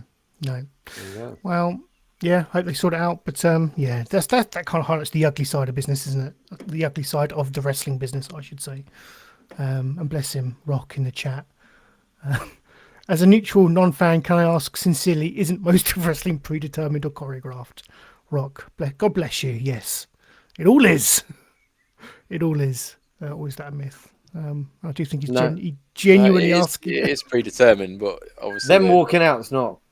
Them walking No, out. yeah. They were told their storylines, which, like we said, it's predetermined, and they weren't happy with their storylines, and you know. And Ric Flair still being alive and running up and down on the weights machines is not a myth. He's doing that. No, that's He's a legend. ready. The man, the myth, and the legend. He's all three, isn't he? Yeah. Whilst we're talking about wrestling, any other wrestling news you want to talk about? Well, I was going to go on to what I watched this week, Stu. If you don't mind. that makes sense. Yeah, segue into that then, Jimmy. What have you been up to? Well, watching wise, I noticed that the resurrection of Jake the Snake Roberts, the documentary, has come on to YouTube. You can either rent it on YouTube, or you can watch it for free on YouTube. Your choice. Yeah, I was perplexed as well. But I've watched this documentary before. It is about Jake the Snake Roberts and how he is at his lowest ebb. Massive drug addict, massive mental issues, physically destroyed. You learn anyway. I think you learn that in Beyond Matt as well. That he's a product of incest. I think his mum is like his 13-year-old sister or something like that. Like he's had a not a good way. But Jake was obviously massive in the 80s, and everyone knows, who Jake the Snake Roberts was. His promos were incredible. Just the fact that he came up with the snake was something that it was his gimmick that drew people in, and he went down a horrible route. And the resurrection of Jake the Snake Roberts is about Diamond Dallas Page, the wrestler, with his DDP yoga, helping Jake get back on track, and also Razor Ramon as well, helping him get back on track. Unfortunately, we lost Razor recently, but it's one of my favorite documentaries, hence why I watched it again. It's not long, it's about an hour and a half. It's on YouTube, it's free, and it's a true story of getting someone in their worst possible position and helping them with love and compassion and sticking by them. It goes to show that if some people can gather around someone who's got issues, you can help them. It takes a lot of work. It's a really good documentary, and it's not to diminish the work that DDP did and they do in the documentary. I think it came far too late in his life, and he's got massive health problems now. Jake, I don't think he's gone back to the demons that he had before, which is great. You could see that he was happy in an AEW and all that kind of stuff, but I don't necessarily know if we'll see him in front of a camera again, because apparently he's in a pretty bad way. But that's going to catch up to you in the end, doing that all your life. But it's great to see that he literally had no hope when at the start of the documentary, and it's great to see his journey at the end of it. Yeah, absolutely. I think he's got some physical stuff going on now, hasn't he? After being in AEW, but the I don't want to ruin it for anyone, but he's trying to get. He wants to get into the Royal Rumble at WWE. That's his goal, and it's just it works. What Diamond Dallas Page does with him works and helps him, and you can see that even people in their worst can come through. And he's not in a good health position at the moment, is he? But he did. It did get him back into AEW. We got him back in WWE, got him into AEW, so he got a chance. It's probably extended his life, isn't it? Let's be honest. Oh, absolutely. And it got and biggest of all, it got him a chance to reconnect with all of his children. He's got daughter and twin boys and their children. It's a lovely watch. I think it's a really, really good watch, and it's free on YouTube. So it's a really good watch, and when you watch it as well, if you did like I did, it's kind of strange to go back and he's obviously most well known for how good his promos were. So if you go back and watch his old promos, they kind of make you a little bit sad now. What he had to put up with in his life, so you can tell the venom in his promos are coming from real emotion that he's had in his life, which is why they were so good in the end. But you didn't know that back then. But now you watch him again, they have a different perspective now. Interesting stuff. On YouTube, you say, Jimmy? Yeah, Yeah. absolutely. For Excellent. free. Whole thing. Go check it out. Rock, you don't have to apologise. We are more than happy to dispel any myths about the wrestling business. And, if you don't know, you don't know. So, no, we're happy to answer any wrestling-based questions or dispel the myths surrounding it. No problem. Excellent, Jimmy. Anything else, Jimmy, or is that kind of it from you? I think that's it. I mean, I could bring up the show notes and have a little bit of a look what we put in. Well, there's nothing on there from you. I don't think I put anything else in, did I? No. Just thought if there was anything off the cuff you wanted to add, then that's fine. No, I'm very happy with what I've said. Good. Mid, I'll come to the host. The guest as the host. Anything you've been up to that in particular you wanted to mention whilst you've got the mic? Well, we got to mention Xenoblade while we're on the podcast because that's all I ever think about. So yeah, seems like it. Jimmy, I'm interested. Jimmy, I know we speak about it a little bit a few months ago, and you were asking me for recommendations for certain things. Did Xenoblade come up on any of them? Or? I didn't purchase it. I didn't. I was going to, and I went to my friend who works at Game in Colchester to purchase it. And he didn't have it, and I could have bought it online, but then I realised how much money I'd spent on my wife already for Christmas. And I was like, well, do I need to spend another 30, 40 quid? Yeah, I'm out on that. And I'm saving it, to be honest. It'll be the next Christmas when it's gone down a couple of quid. But yeah, so when the first Xenoblade game that I played was Xenoblade Chronicles on the Wii. Came out way back when the Wii was out, and I never got on with it. I never finished it, and then they did a re-release on the 3DS a few years later. I played it again, never got on with it. But then the Switch came out, and then the second one came out on the Switch, and they're not really connected story-wise, so you can start with any of them. So I put 120 hours into this game. They've got an expansion. I put 40 hours into that. And then I was hooked, and then I was like, well, better make some time to go back to the first one. There's first one's on the Switch as well now, and I remastered one on the Switch. And when I got it about a year ago when it came out, and I played it, and I still couldn't get on with it. But then obviously there's been trailers and stuff for the third one. Comes out on July the 29th. So I thought, all right, and the third one does carry on a little bit from the first and the second one. So I'm like, all right, I've got to finish this first one. So there's a mode in it called casual mode. So I just put it on casual mode and I breezed through it, but it still took about 80 hours to do this game. How long? 80. 80? Christ. The poor missus. Apparently it's 170 odd if you do it on normal and do all. And I didn't even do all the content. There's all these side stories where you go and view these cutscenes between the characters and side missions and all that. And I've never done them. What makes it casual mode then? It makes it easier. Yeah, the battles go really quick because it makes it so easy. You don't die as much. I mean, Japanese RPGs are well known for not being hard, but they always like to stick these bosses in that are just going to destroy you. The level you are, so you got to go away and grind for a bit. Get grinding. That's what they're all about. That's what most of them do. I don't like that aspect of them, but that's what most of them. But in casual mode, you can just destroy anything. So it's not too bad. So it took me 80 hours without all the side things. But like I say, I'm looking forward to the third one on the 29th of July. So much so that I got my Wii U down out the spare room. Yeah, why? I mean, I'm all over that. I love my Wii U, but why? Xenoblade game on the Wii, Xenoblade X.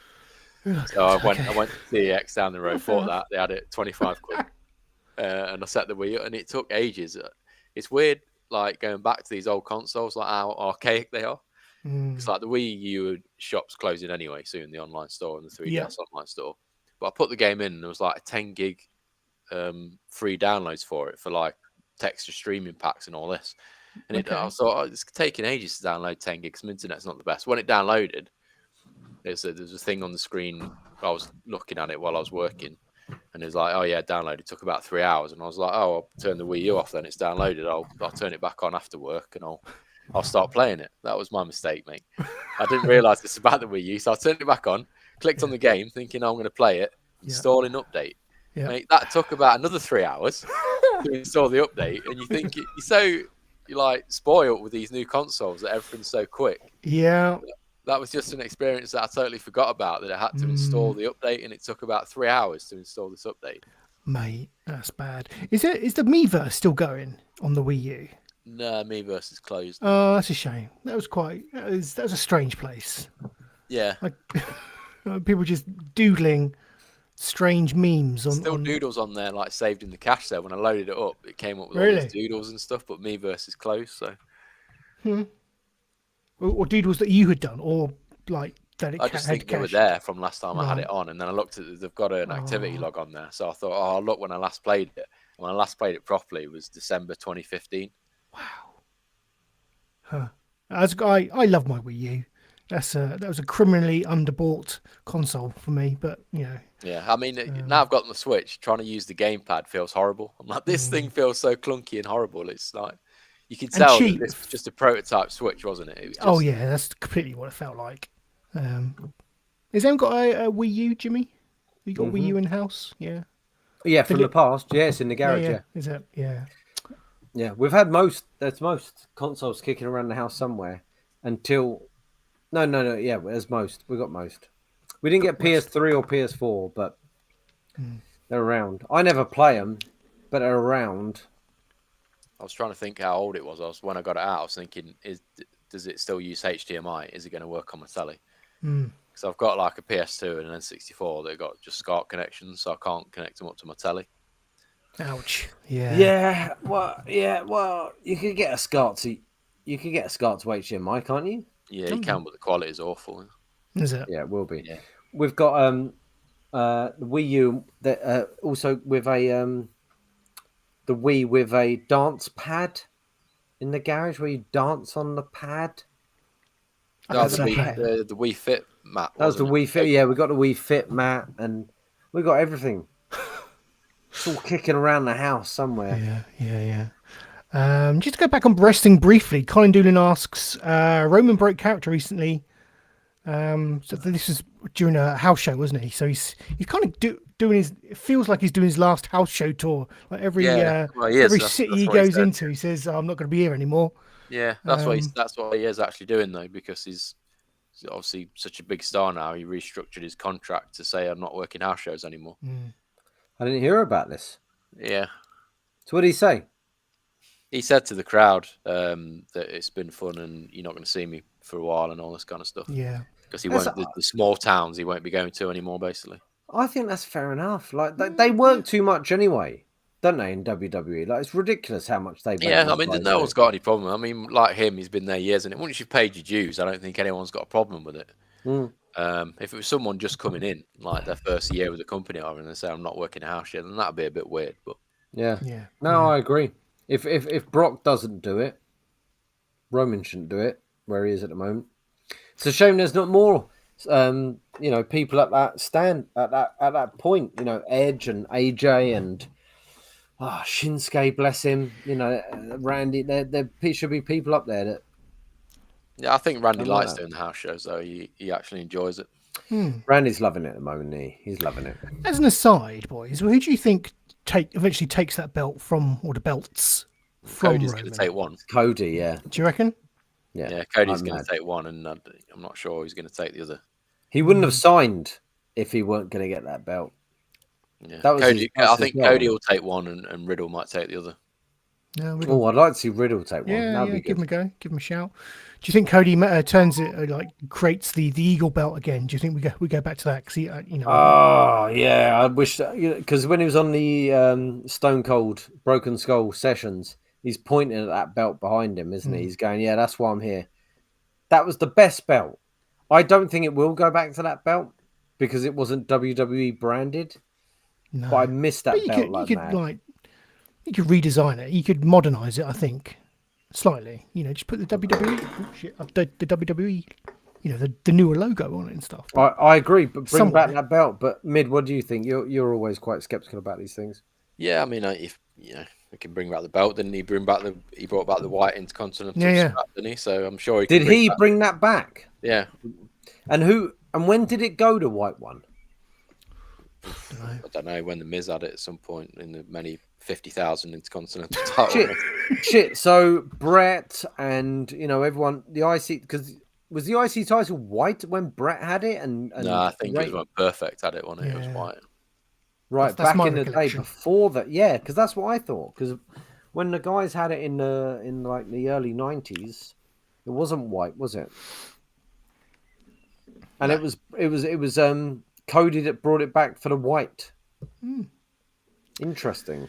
That would work with his character and his history and past.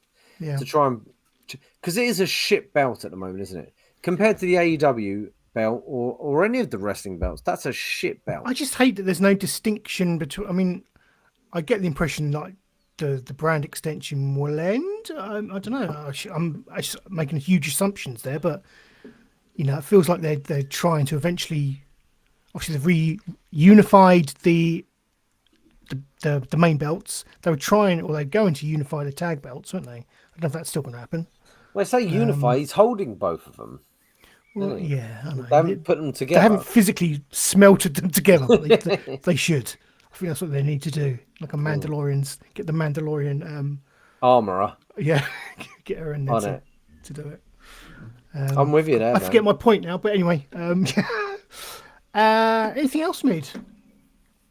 So I think I've been seeing a lot of films. You probably already spoke about Doctor Strange. I saw Top Gun the other day. We haven't spoken about Doctor Strange, but Jimmy, you haven't seen it, have you? No, I'm so sorry. No, I want to see it. I want to see it so much. And you spoke about it. You gave a nice review. I thought it was a mixed bag, to be honest. Like Top Gun is like the easiest film to review. You'll have a review in your life. Yeah, go for it. I'm happy. Like easy. Yeah, spoil away. Yeah, I don't give a shit. We're not going to spoil Top Gun, but my review of Top Gun is: if you love the original Top Gun, you're going to love this film. Brilliant. That's I mean, all it, you know, it's just basically it's just Top Gun. There's not even no spoiler to the film. That's all you need to know. Yeah, I was surprised with the really positive reviews it was getting. It's good. It's good.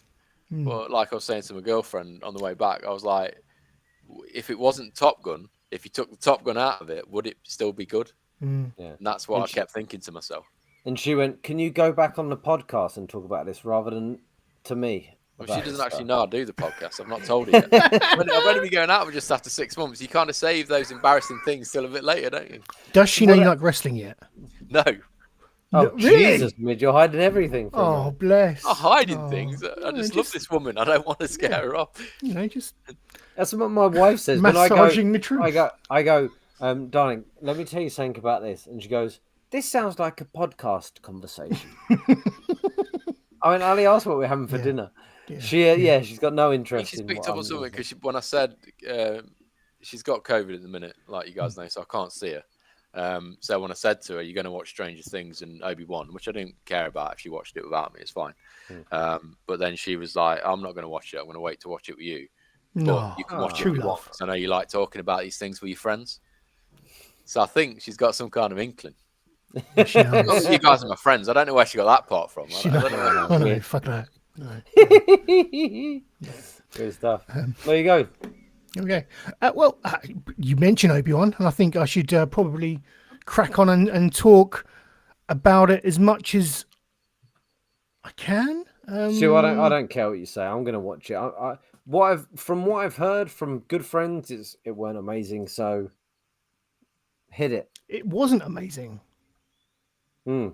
Really? I loved it. Well, the first episode, anyway. Yeah, I thought it was really good. Did they say why they didn't like it? I'm interested. No, because they knew I hadn't seen it, so they just went. Maybe they were trying to lower my expectations. I don't know. Maybe. But Stu, go for it. That's interesting. Well, I won't. I don't know. I won't spoil it because I don't want to at the end of the day. But it kicks off in the opening moments of that first episode. And to clarify, I have only seen the first episode of the two that are out there. It starts like it's a flashback scene to Order 66. Oh, that sounds exciting. Where there's a Jedi teaching some younglings, and obviously the clone troopers are storming the the Jedi Temple. And just in lieu of recent events, it kind of hit home really. Young kids and the situation they were in, and it was. I don't know whether I was looking too much into it, and shootings and that kind of those types of situations. But yeah, it had an added edge to it watching that again. So that was just something I wanted to add. So if you have been affected by the news from the States this past week, then yeah, it does go to some dark places to start with. It may affect you, I know, but I think it's worth want to mention, because I certainly drew those conclusions between the two. But anyway, other than that, yeah, I thought it was a really. They also start the episode with like a recap from just depicting Anakin's journey throughout the prequels, which is a well-treaded journey. Obviously, we know it off by heart at this point, but yeah, condensed into like a minute or a minute 30 or whatever it was. It's such a tragic, at its core, Anakin's fall is so tragic in it, and it kind of sets you up, certainly for the first episode of Obi-Wan, where it's kind of heartbreaking, really, to see Obi-Wan where he is. Just kind of in Tatooine, working in what looks like a space whale filleting depot. He's just filleting bits of space whale, and kind of just cutting off little slivers for himself to take home and eat. He's not in a good place. He doesn't, when people are needing his help, he doesn't go out and help them. He doesn't want to, he's in that mindset where he doesn't want to reveal himself. He can't. Stu, I get that, man. That sounds ace. Like, I'm with you there, because when you meet him in Star Wars: A New Hope, he's like, oh, he's been living out there, who cares? But when you're seeing him there, but Stu, I haven't even watched this episode, and already I'm going, why doesn't he go, you will give me a pay rise? That's a good point. Yeah. Is he just like, I'm fine here, you can never accept a Jedi as being unhappy in their job, because they could quite easily go, yeah, I need a personal assistant with massive tits. If that's what they want. Well, exactly. But yeah, he doesn't. So that's disappointing, I guess, for you, Jimmy. But yeah, I don't want to reveal too much. It does go off in a direction, and like the input, like the impetus for the plot, and I guess the ongoing journey that Obi-Wan's going to go on was something I did not expect. A lot of it was focused on him just like ogling Luke from afar, wasn't it? Yeah. But no, it's not. It doesn't feel about that at all. They go in the other direction, which I really didn't. I didn't foresee that happening. So that I think there's been a little bit of a bait and switch by the trailers and kind of where the show's actually going to go, which I was happy about. I didn't even know a lot of these characters were going to be in it. So, yeah, I think it's great. There's a kind of ominous tone about it. I thought the third sister was fantastic in it. She's got a real sense of menace about her, which I think is quite interesting, because I don't know how the Inquisitors are hired, and I don't know if the third sister came after the second sister. I assume she did.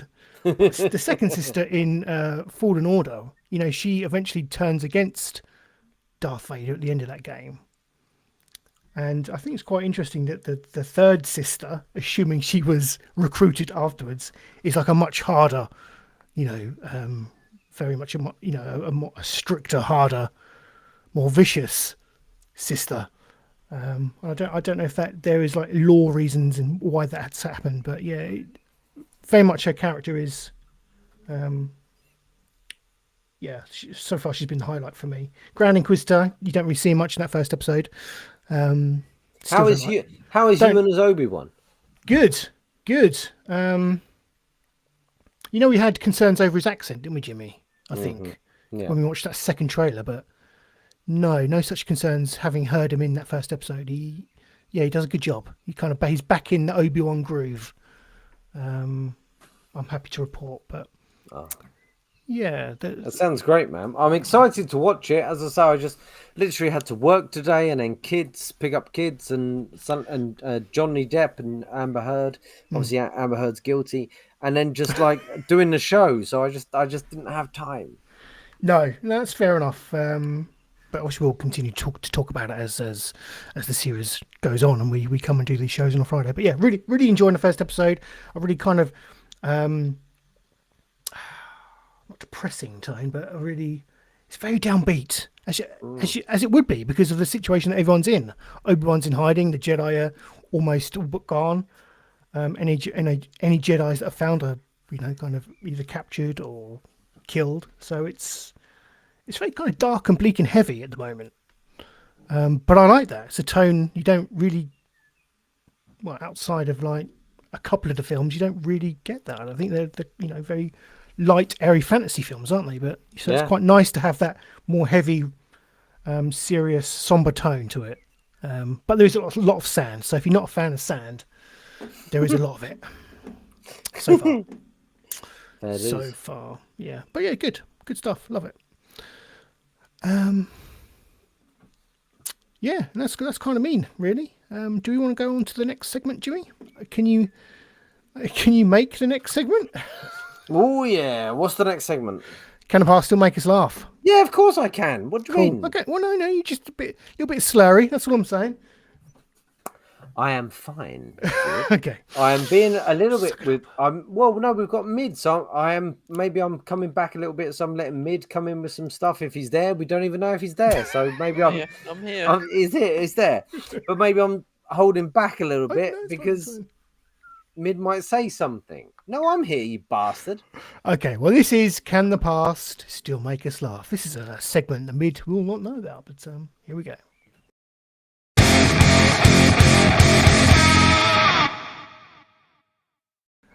For those that don't know, Jimmy brings to the show a comedy clip for us. I certainly do.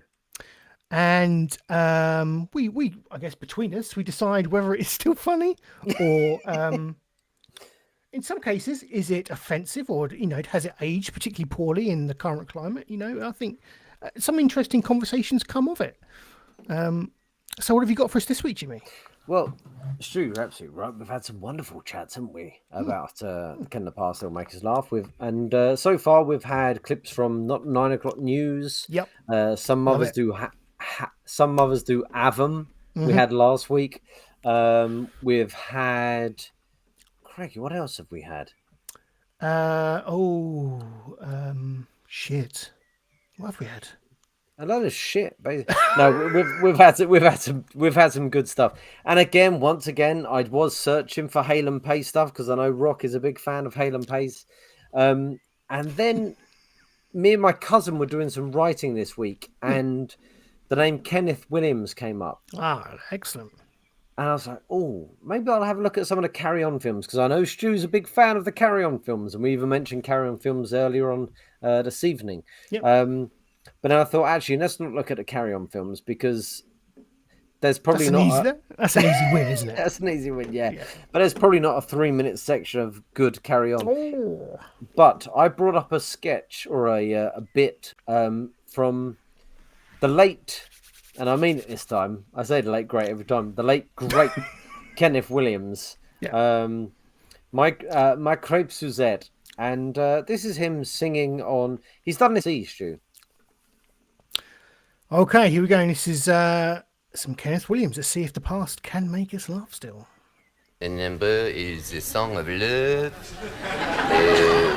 Is about two people who are, you say, crossed in love. He loved her and she loved him, but they cannot be married because they are, how you say, husband and wife.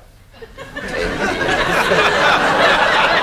is entitled Ma Crêpe Suzette, which means a flaming hot dish. And so is Suzette.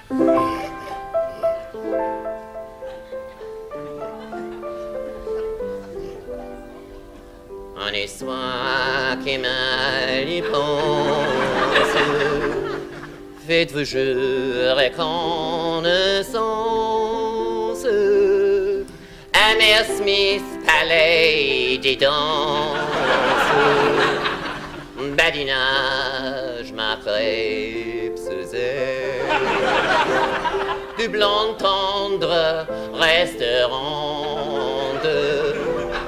Jacques Cousteau et Saint Laurent, où est la plume dématante? C'est la vie, ma crêpe Suzette. Crossage, massage, frère Jacques, salon, par avion, pète-tu la claque? Fiancés ensemble, lorgnette, lingerie de toilette, gauloise, cigarette, entourage, ma crêpe Suzette, citron, mirage, caravelle, hors d'œuvre, brute et Chanel, chaise longe, sacha d'aisselle, fuselage, ma crêpe Suzette, pince-nez, bidet, commissionnaire, mon repos, Brigitte Bardot, je sens frontière. It's a knockout, isn't it? The French, I mean, not the... Faut pas grand prix, espionnage, gruyère, camembert, fromage, mayonnaise, all night, garage, RSVP, ma crêpe Suzette.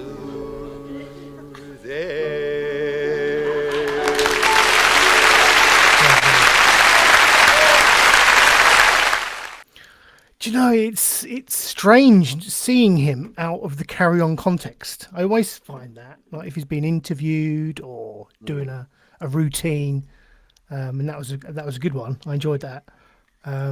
Yeah, I always find it odd seeing Kenneth Williams doing something outside of what people most famously know him for. You know. Have you seen that before, Stu? No, I hadn't. I don't think I had anyway. I saw it a long, long time ago, and I remember it as being one of his sort of. That was one of Kenneth Williams's bits, you know, that he did. Where just a load of French words thrown together in a bad French accent. Crepe Suzette, of course, being a dish.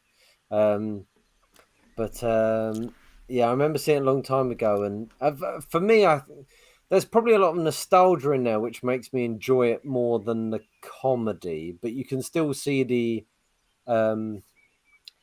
professionalism and the expertise that goes into it. That was Kenneth Williams, you know. Yeah, I mean, you don't have to. It's not a laugh out loud, you know, like cracking up at really witty gags. It's just a very pleasant performance that puts a smile on your face, and I think that sometimes is just as good as, you know, a stand-up performance, which is gag after gag after gag. I think anyway. It's just those guys from that era, different breed, aren't they? They got like the facial expressions and especially the timing. They got down to such an art form. Yes. Then, wasn't it? Exactly. This is the first time we've had Mid on Can the Parcel Makers Laugh. So Mid, I don't know I know I went to school with Stu, so I know Stu likes Carry On. I know he likes, you know, old English sitcoms. I don't know your sense of when we were kids, it always used to be on it. Like you mentioned you had one on a previous one that I wish I was on. You had like Some Mothers Do Have Him or something like that. Frank Spencer. Last week, yeah. I just laugh at that constantly. I could watch it now and just piss myself the whole time. The dude's a genius. Yeah, and again, it's silly, isn't it? It's silly humor, and but it's it's not sophisticated, I don't think, but that's not criticism. It's kind of just more. It's a purer form of comedy, isn't it? And I think kind of I would lump this Kenneth Williams 2 Ronnies maybe into that as well. It's you know, it's I don't know. Still good, still great, still great. I think it's for me. I love that. Like, I love Kenneth Williams. I think he is,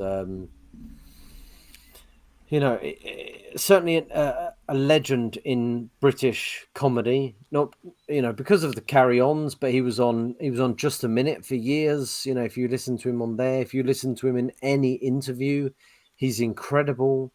A tragic end to him, with how he died. Like, a genius in his way, but things like that where he's just like, it's a one-off, like he does that thing and he's carefully crafted all these silly words, but his commitment to the bit. And I think that's always a massive thing in comedy, is the commitment to the bit. I don't know if I mentioned before, but I went to drama school. And no, that's a joke. But there's the phrase, comedy is a serious thing, and if you're doing good comedy, like Frank Spencer, like Kenneth Williams there, like like Rowan Atkinson in Blackadder or whatever, if you take it so seriously, look how serious Frank Spencer is in that scene. Like, he's so believable. Or Kenneth Williams there, like, he's really trying to convince you that he can speak French for any these words. It's comedy is a serious thing, and when it's done like that, that's the expertise in it, I think. Yeah. Certainly one of the greats. And even if you see him on Parky or something like that, it's just so.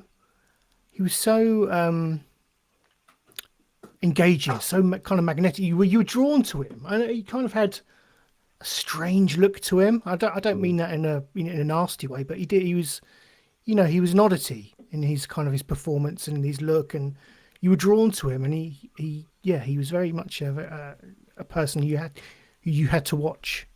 He was great. I love Kenneth Williams, so good. And those Carry On films, man.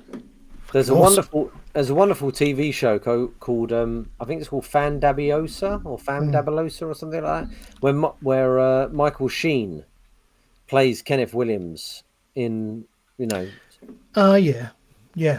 2-parter, I think it is. Yes, it's very, very good. A biopic, isn't it? I think. Yeah, and he just the story of his life, and but yeah, you're right, Stu. Him in interviews, like, he's incredible. And you've got his diaries as well, which you can read. Like, he releases diaries. Sad state of affairs. Yeah, I think seems to be a very tortured soul.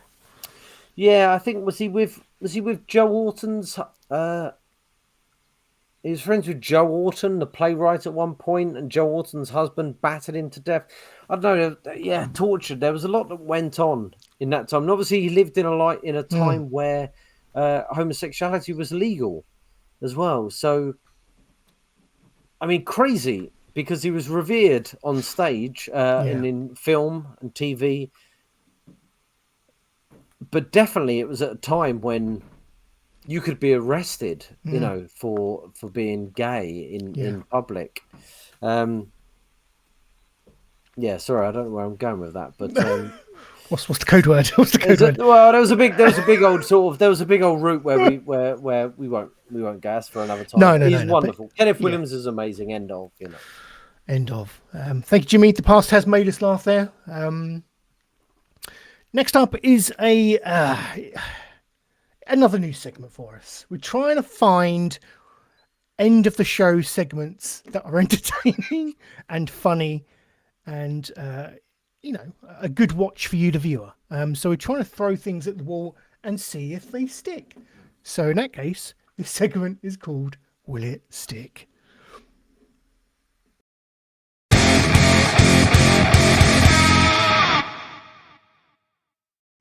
So we've tried bird news. We've tried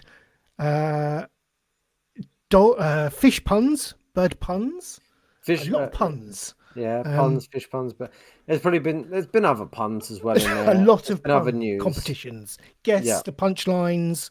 I've just opened up the page. This is fantastic, Jimmy. This is brilliant. Is it? I don't know. Mid, have you heard any of what we've been trying to make stick? Of course he hasn't. Puns and the fish puns. No, basically we're trying to find a new bit, Mid, and we're sort of struggling because Bird News really run its course ragged. So we're trying to find a new bit, and we'll just try a new bit each week, and if something sticks, we'll keep it, right? But the search of the bit has become the bit. It's so meta. It's brilliant. So we have you bought with us today, or bought with you today, Jimmy. Animals that look like celebrities. Yeah, what a bit. I know. That's good. The first one's brilliant. Oh, is it? Okay. Yeah, it made me laugh as well. So here we go. This is prepare yourself because the first one is a doozy. This is certain animals that look like celebrities. So here we go. Yeah, what a bit. That's a great idea for a bit.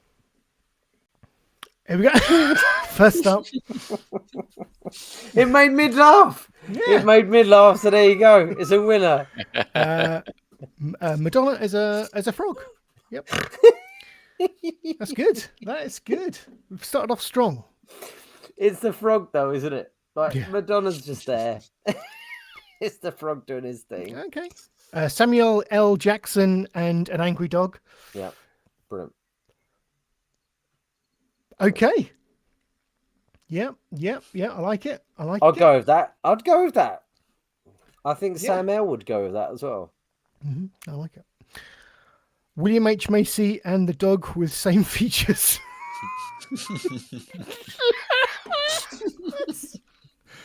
Yes. I would say that William H. Macy looks more like a dog than the dog.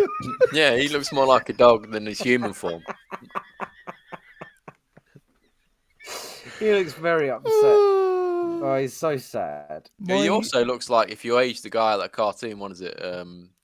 Jimmy Neutron or something. He looks like Jimmy Neutron if he aged heavily. He does. Next up, we have Miley Cyrus and the cute posing giraffe.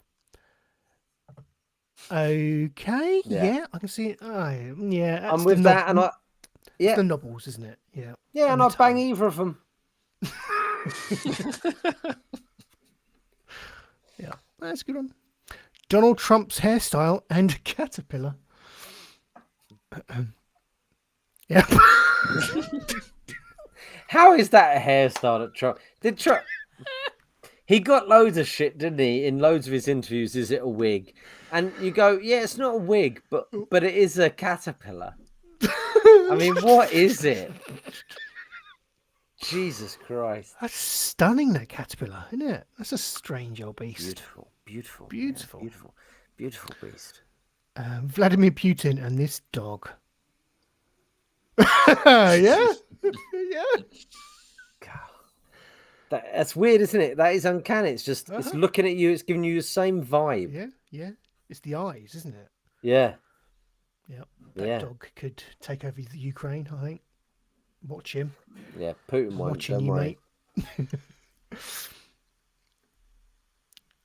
4 pages. I thought that was the end. Top performance accessories. Sorry, we're talking about. I didn't go. There she is. I didn't go beyond. Did you not? So these are new to you. Oh, these are don't you? Richard Branson and the business magnate and this dog. That's not a real dog. No, that's a Star Wars alien, surely. That's a dog, man. Why has it got a long, weird neck? That's his body. Yes. It's been shaved. Are we talking about Richard Branson or the dog? It really looks like Richard Branson. That's really good. I'm assuming that's the owner's hand, kind of propping him up like that. Yeah. Yes, yeah. But it looks like an Ewok, doesn't it? That's incredible. That really looks like Branson. Look at squinty eyes, everything. Baby Bantha dog. Yeah. A Brantha. No, nice. Adolf Hitler and I've seen this one. Yeah. We know the cat. Yeah, there we go. Yeah, classic. Yeah.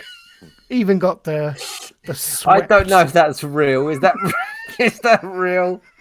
Or have they dyed that cat? Drawn it on. Have they with a dyed that marker pen. Hitler? Snoop Dogg and this actual dog. No. Ah, no. They both look happy. Yeah. Yep. End of. Yep.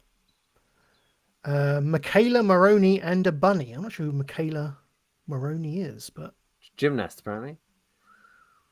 No, it's just a silly face. Oh, they're pulling the wool over. Oh, Stu, it's not going to stick because they're starting to pull the wool over our eyes. a Saturnidae moth's caterpillar matches with George Clinton's hairstyle. Okay. No. Yeah. Oh, That's all right. That's okay. No, Stu, they've got us. They've done us again. They put the good ones at the front, didn't they? The front loaded it. Yeah. Yeah. That one keeps coming up. Look, that keeps on giving as well, doesn't it? No, that's poor. No, fuck off. No, that's poor. Eugene Levy and the cat. That's all right. That's quite good. Yeah, I guess. I love a Eugene Levy, but is that cat's eyebrows real? Harrison Ford's expression copied by this dog. Yeah. Come on. Yeah. Put a fedora on that dog. Yeah, no, but Stu, or have they got Photoshop and just lifted the dog's fucking lip up a bit? We've been done. We've been had again. That's not real. We've been absolutely had. No, that's not real. That's not fucking real. They've touched up that fucking monkey's face. That's real, man. Brody. No, that's not. Like that. No, they've not done the morphing tool on a monkey and Adrian Brody, man. That's what it looks like, isn't it? No, bullshit. They've used a face swap app. That's what they've done. They've used a face swap or something. They morphed them together. There we go. That's still the best. She's good. Oh, what? No. Not buying it. That's Seen 17. it. Oh, motherfucker. Ron Perlman and this dog. Okay, I might buy this. No, That's poor. Ron Perlman looks more like loads of animals than that dog. They're reaching now. They're reaching. They've run out themselves and thought we've got to get to 20 no matter what. Yeah, no Hey, one will man, get he this looks far. like a sad No dog one. anyway, doesn't he? It's obviously going to look like a sad dog because that's what he looks like. So shit. That's so shit. Yeah, I do Oh, we're think done. that's clickbait, isn't it? Really, they've got us. They've got our in. Their in is the Madonna and the Frog. You know, you think, oh, this is fantastic. They put some effort into this, probably plagiarized it from someone else, and then it just goes to pot, doesn't it, Jimmy? I don't think this sticks. No. Unless you can find a better source for the lookalikes. I don't think it sticks. Does it stick? No, I'm with you. Does it stick? The new regular section of animals that look like celebrities. Does it stick? No. No. I don't think it does. No. It doesn't. But good effort, Jimmy. Good effort. Well, we'll try next week for a new bit. Yeah, we'll find a new bit. Perhaps I'll find a bit for us. I feel like the burden has been too loaded on your shoulders. I'll try to find a bit. Well, let's stick. Yeah, as long as we find a bit. The search continues. Right. And finally, I've got some and finally news for you, but let's play the sting. I presume there's a sting. Yeah, there is a sting.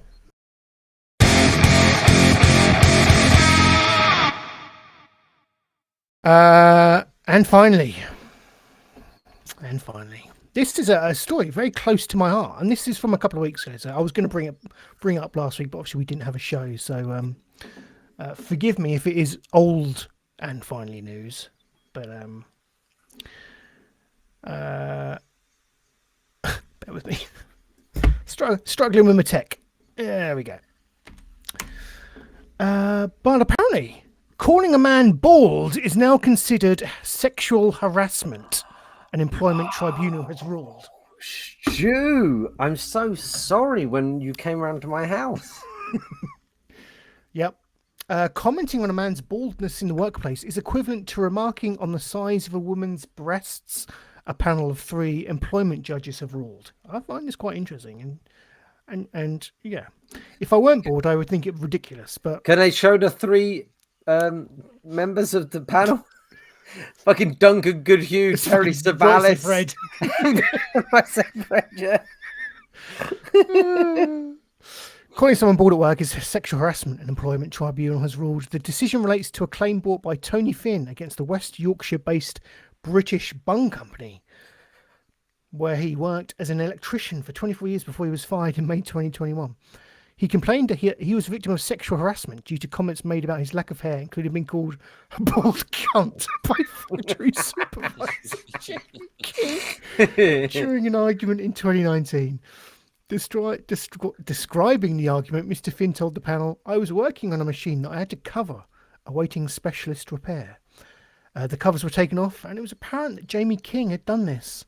When I spoke to him about it, he began to call me a stupid bald cunt and threatened to deck me." What? The argument with Mr. King, who was 30 years younger than Mr. Finn, don't know where Mid went, but hello Mid. The argument with Mr. King, who was 30 years younger than Mr. Finn, left the claimant fearful for my personal safety. There we go. Where do we stand on this? Do we think well, it's clearly not sexual harassment? That's ridiculous. But you know, it is just harassment. Why is it considered sexual? I don't know. I'm confused by the whole thing. Thoughts, Jimmy? Oh, me. Well, we're in a place. We're in a time where you shouldn't attack anyone for anything that makes them slightly different from what the norm would be, which there probably shouldn't be a norm. So, yeah, it's a weird place where we are, and I agree. Like, you shouldn't call someone baldy. You know, that's not fun, is it? I don't think it's sexual harassment though, because surely sexual harassment has a like sexual undertones to it. I don't know. I think you do need to protect certain people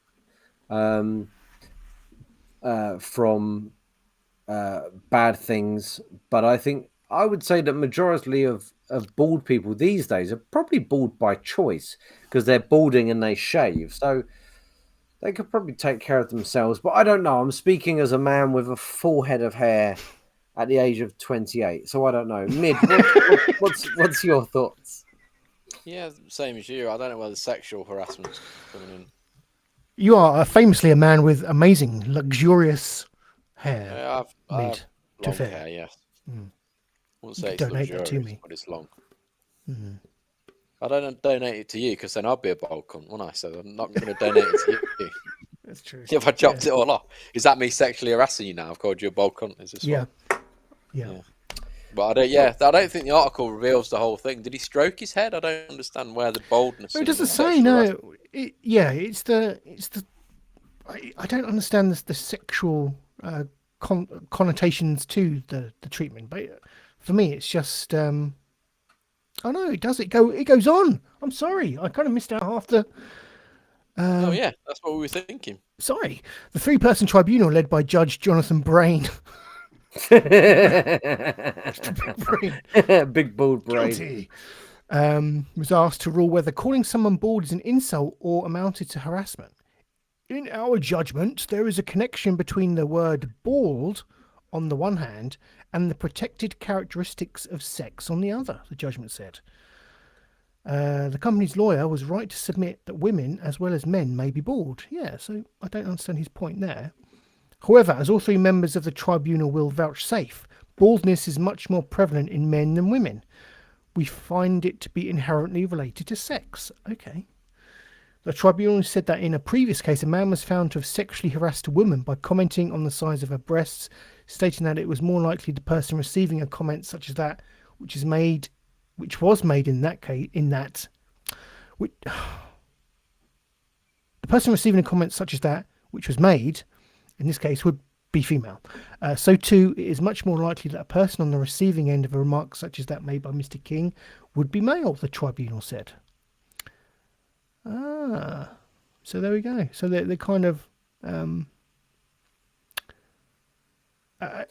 hitching on the baldness to the protected sexual characteristics. So okay. No, the tribunal therefore determines that by referring to the claimant as a bald cunt, Mr. King's conduct was unwanted.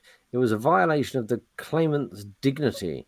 It created an intimidating environment for him. It was done for that purpose, and it related to the claimant's sex. The tribunal heard that Mr. Finn. Interesting. So, because he was more likely to be bald, it was more likely a sexual attack. It sounds like nonsense to me. It sounds like a decision made by a bald tribunal, to be honest. I agree. You shouldn't call someone bald. But I guess it comes up as, is it an insult anymore, bald? Because Yes. Yeah, I mean, it's just the human nature to pick someone's physical characteristics and say, you whatever. If someone's overweight, you call them a fat cunt. Well, I don't personally, but that's the first thing people will pick out. It's just people pick people's characteristics. Like, Stu's got glasses on. People call him four eyes, whatever. Keeps being a she there. So, no. Well, Well, I get it a lot. I got it when I got those Ren Trek videos. I got a beardy YouTuber. Beardy. My sister calls me fat often. Harsh. Well, I've got these. But is it a sexual harassment thing? Butter. What? Oh, butter. No, butter. Butter. I don't think it's with your sister. I don't think it's a sexual harassment thing. I think it is. And I'm going to sue that bitch. She hasn't been in the chat this evening. What's going on? She must have better things to do. She's out with bald men. Calling people fat. Yeah. All I'm saying is just look, watch out, right? Otherwise, lawsuits will be coming your way. Yeah, there we go. That's our end finally, and that was the episode for the 27th of May. Oh, thank you, Jimmy. Thank you, Mid, for joining us. It's been an absolute pleasure. It's like the old times, the old days. So thank you for joining us. I'm sitting here. It's dark in the room now. The lights have gone out. Lovely. Yeah, there you go. It's you're more than welcome on whenever you've got a free Friday. You know that. Yeah, we like to keep in touch. Make sure you're doing okay. Pastoral care from our end. It's like what I do with DRB. Just want to make sure he hasn't done something untoward. We just didn't get to ask him about his food challenge. Yeah, that's a good point. Yeah, Midge. We want to know more about your food challenge, Midge.